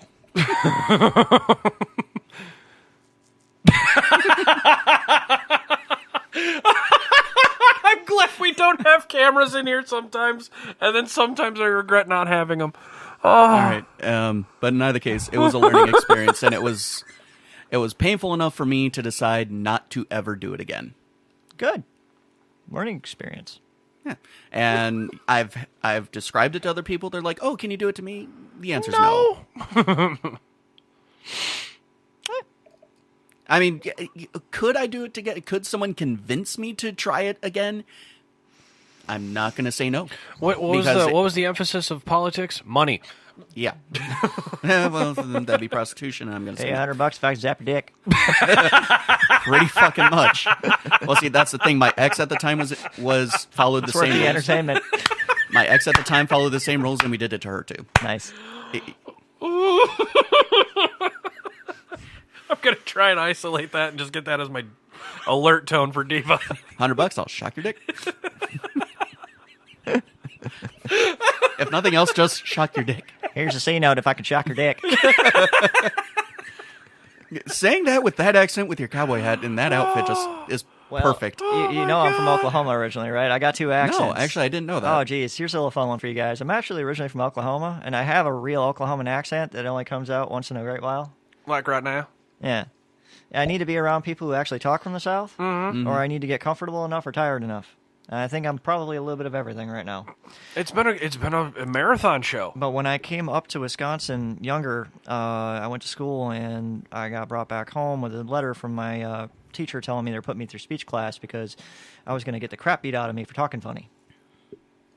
Kids are assholes. It was a bully prevention measure. Mm-hmm. So My now I can speak like a very well-educated white man. Mm-hmm. Mm-hmm. And one of them common clay folk that you don't necessarily know how smart I am.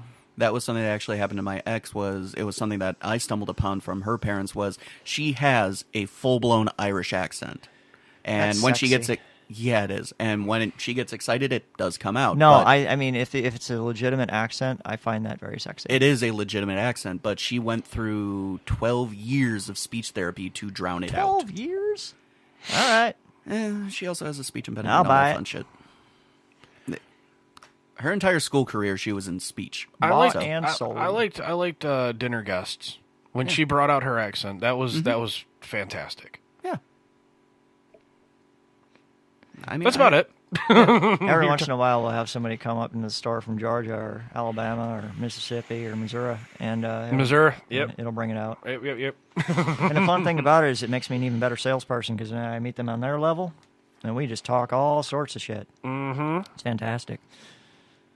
I actually met somebody just recently. It was a gentleman of African descent, Yep. and he was... Or is what you hate when I say it, well, I could say a gentleman of distinguished color. and you hated it when I said that the first time. I thought it was a little bit off kilter, but we're on bad habits, so we'll let it fly. Well, the gentleman And Jason didn't seem to care either. and So, he actually embraced it. but it was had a bottle of vodka. I over there. found it more amusing than actually disappointing. You'll know when I'm disappointed, which you found out earlier. But the other thing is this gentleman here, he used to run truck up and forth from Texas, from Abilene.